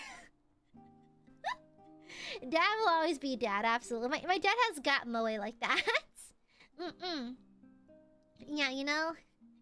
You'll be a great wife. I think I make a good wife. I want to get married one day. Yeah. Yeah, but he's very cute like that. He's very like, very gatmo, eh? Fuck you, Corgi! Okay, I have to go! I have to go soon! Yeah, but that's... Okay, back on topic. That is why I love doting fathers as a trope, because I do have one, you know? Yeah. I have... To be fair, my dad doted on both me and my brother. So, between my parents, my dad is, like, the more relaxed... My mom is, like, a tiger mom. My dad was way more relaxed. He simply enforced the rules. My mom implemented the rules, right? And so, that's why I love Maze Hughes. I love a doting father. I love, like, oh, this is my favorite trope. I love father figures in anime and that kind of thing because I'm lucky that I have a very healthy relationship with my parents, you know? Yeah. You know? Jill, let me thank you for the shupa. Now I must spoil Aya in place of Dadmar. No! Shush! No, it's so funny. So, I told my dad. So, my dad saw my paychecks for Niji, I think within the first few months, because he asked about it out of curiosity. And he'd tell me, Aya, I know it's a little invasive, but I need to know it's worth you losing sleep over this. How much are you making? Right? And so I showed him, like, my pay stubs from streaming. And he was like, what? You make that much? And I was like, well, I'm no millionaire, obviously, but, like, I can make a decent amount off this. And he was like... He's like, shit, I have to compete with them now.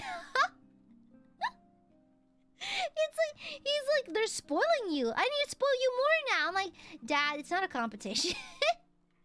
It's not a competition, okay? Like, listen, the Aiadmirers are just a little bit crazy, okay? They're just kind of bonkers. Alright?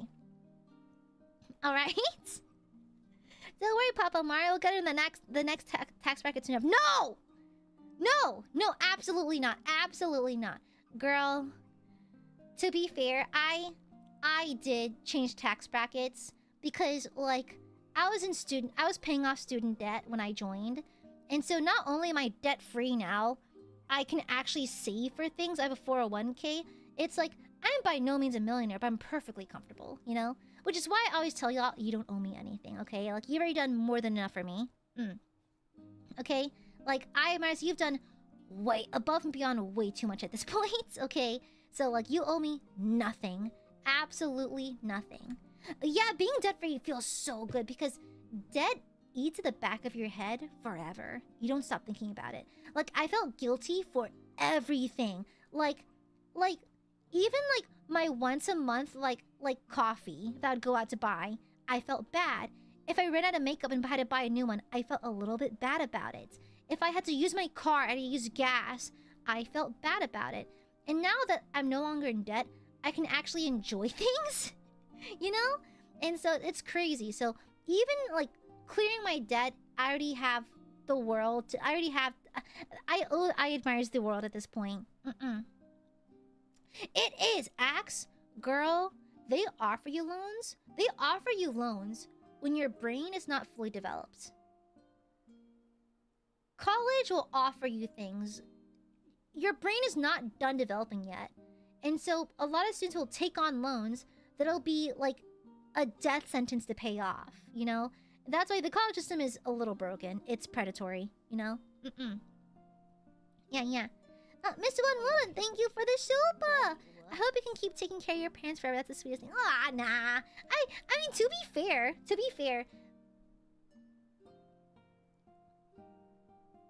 I'm gonna be honest. Even if my mom did not require the physical help, because my mom cannot walk very well, right? She's just old. The thing is, even if she didn't require that, I think I live nearby, if not at home, because I did see, so my family is quite old, lots of oldies in our family. My brother and I are considered among the younger ones, actually. So I kind of saw over time kids who do not spend much time with their parents and leave their parents all alone. I feel like a lot of those kids, like my cousins, regret that, You know, a lot of uncles and aunties passed away and kind of like their kids regretted it, like my cousins regretted it.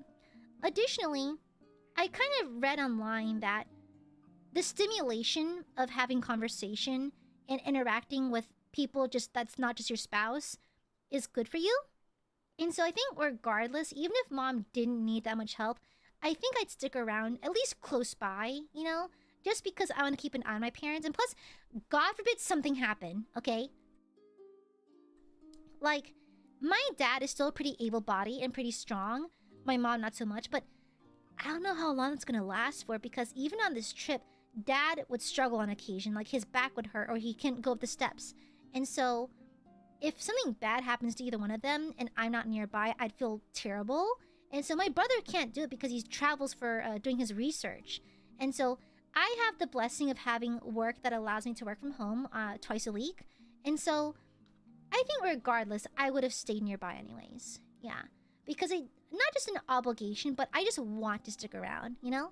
They're my parents, you know? Yeah.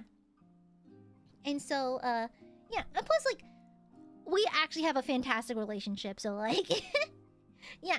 And plus, okay, also, one final reason. It's a selfish reason. My mom's cooking is good. Okay, this is a selfish reason. I don't have time to cook a whole lot. I meal prep sometimes, but sometimes I just be ordering shit. I just be buying shit on the way home. And so, mom's cooking is good.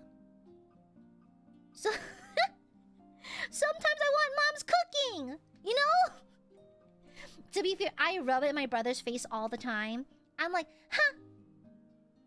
Guess who gets to have mom's favorite sour pickled mustard leaf soup? And you don't? Guess who's getting mom's stir-fried pork? Not you. Guess who's getting mom's braised catfish dish? Not you. Sometimes I take photos like, ah, bitch. I'll take a photo, whatever. Like, mom will make her faint. My mom makes the best egg rolls. I'll fight people on this. Mom makes the best jazza. And the reason why... I can't tell you all the secrets, but one of her secrets for making delicious egg rolls, she adds a little bit of taro. A little bit. You know why? The creaminess of the taro root gives you a nicer mouthfeel. Yeah. It's one of her... She adds, I think, 3 secret ingredients into her egg rolls. You need to have taro because it adds like a nice, like, richer mouthfeel, and it also allows you to spare like other ingredients so you can fill it out better. But it's so creamy and so good. I don't like egg rolls unless they have a little bit of taro or something in it because it makes it creamy and rich and delicious. And plus, taro's not that expensive, so it's pretty inexpensive to add it as well. Yeah. Okay, you say that, but I feel like it's true. In my workplace, we always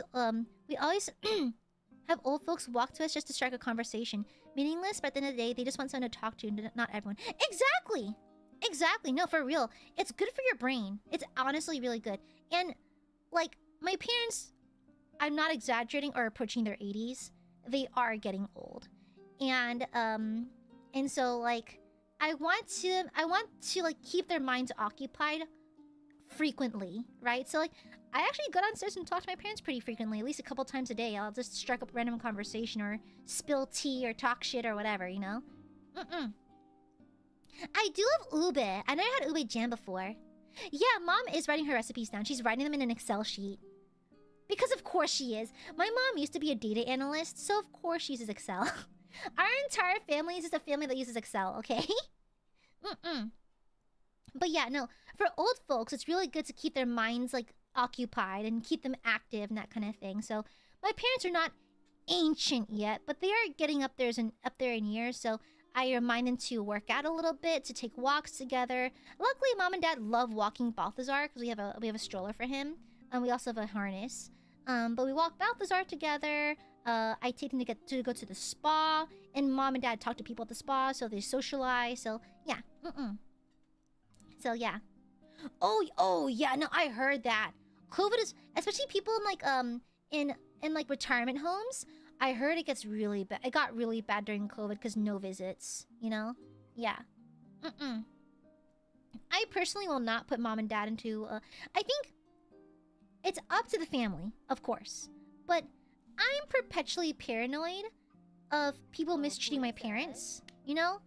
And so like, I don't think I'll ever put them into a home unless it's like hospice care where no.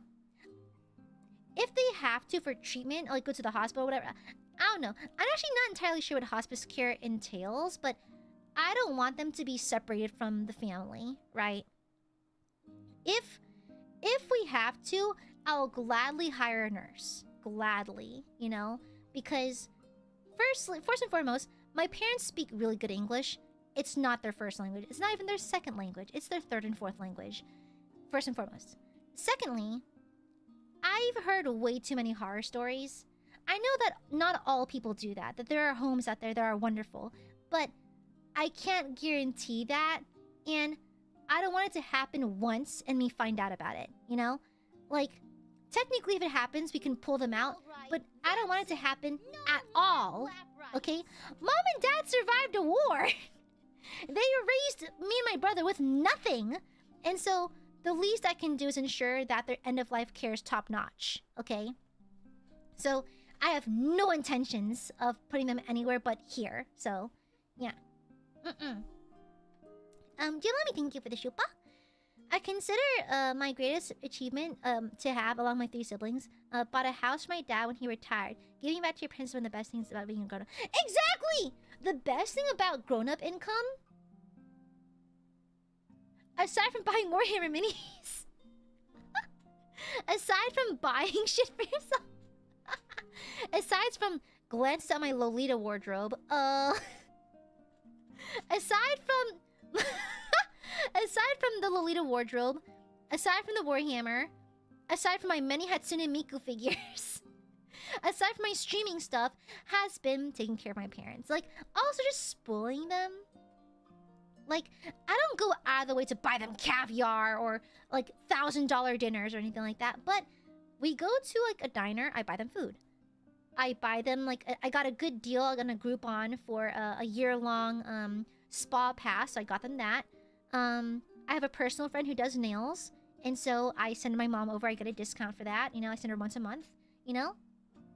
And so, like, little ways, you know? I don't lavish them, per se, but I just do little things. Thank you, Giamami. Dividing the cost for always makes it much easier. Oh, your brothers are up on... Your siblings are up on that? Oh, that's nice. Exactly. Exactly, Corgi. Wait.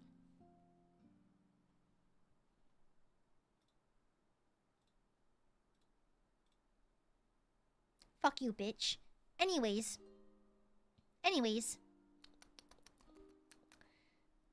Nijak, happy 44 months. Good to see you again. Good to see you again.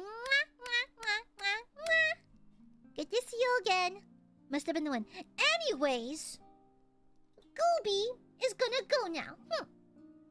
Yeah, since there's slander going on, Gooby's gonna go to bed. That's a lie. I gotta do some work. I gotta get back in the art program. Gotta get back to the drawing board, literally. So, yeah, you just got here. You're here the full time. Liar! Liar! You lie! Thank you for the 44 months, Nijek.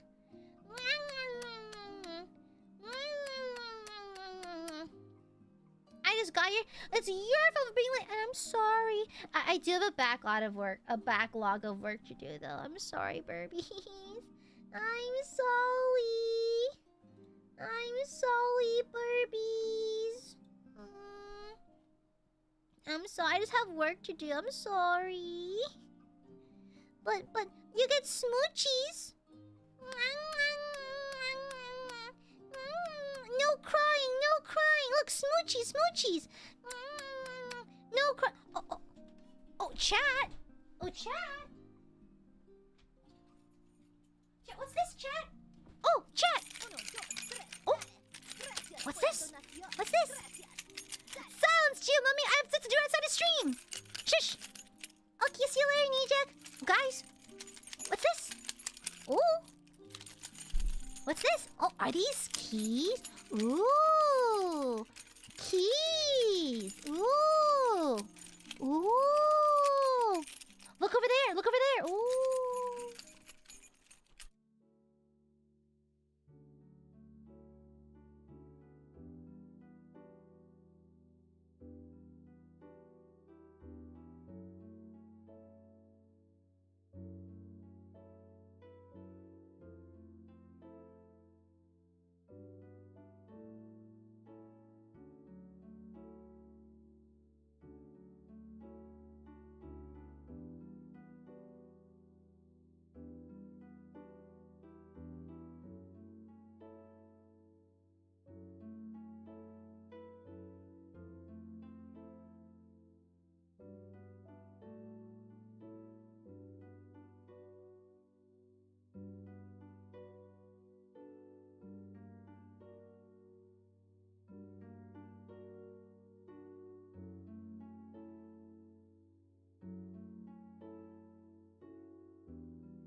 Just kidding.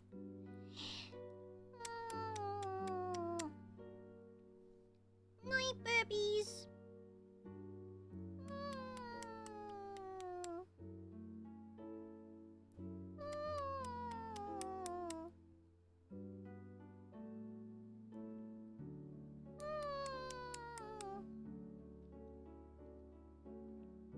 Good night. I love you.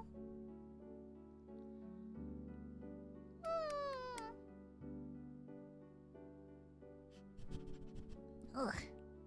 Kind of stinky though. Yeah, ugh. Kind of smelly. Thank you for the super, Steve. Thank you for the flowers. I bet those smell nice.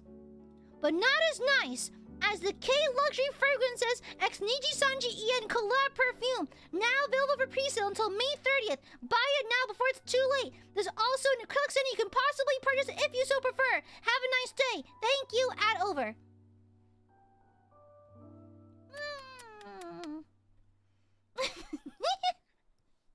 Honestly, Niji marketing department, hire me. I'm so good at this.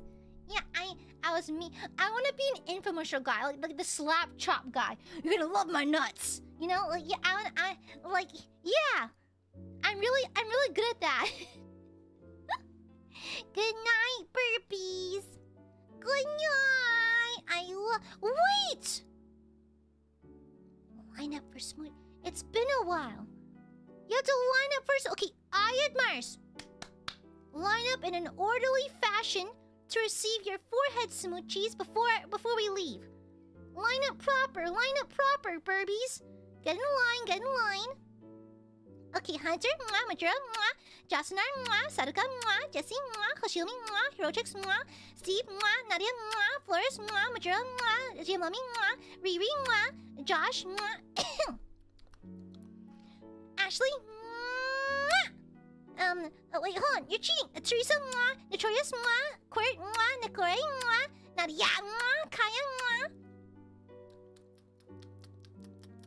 Rico, Juanma, Chewing, Steve, Mr. One, Arya, many smoochies, many kisses, Oi, no cutting in line. Oi.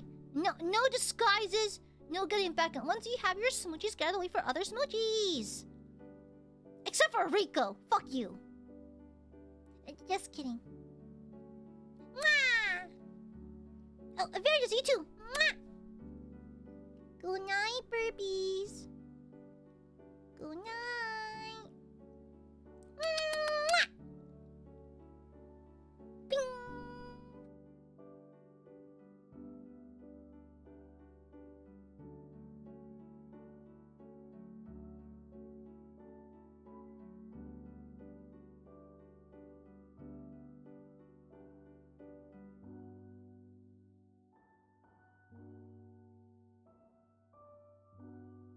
Fine, Majora. Mwah!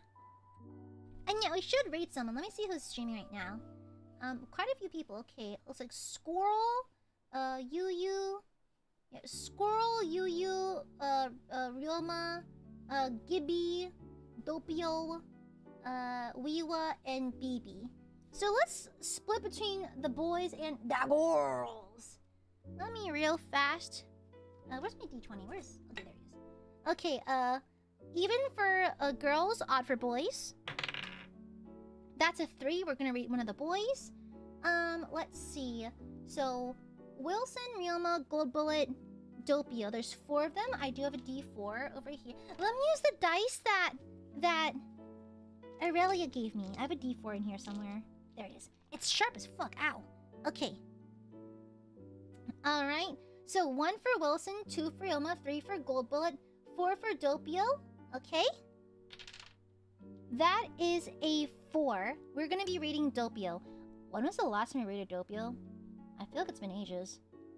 Okay, so he's playing Tomodachi Laugh. So make sure to follow chat rules. Make sure to follow his rules. Be kind, be delightful, or else I will find your address and leak it to the dark web. Good night, everyone. Mwah.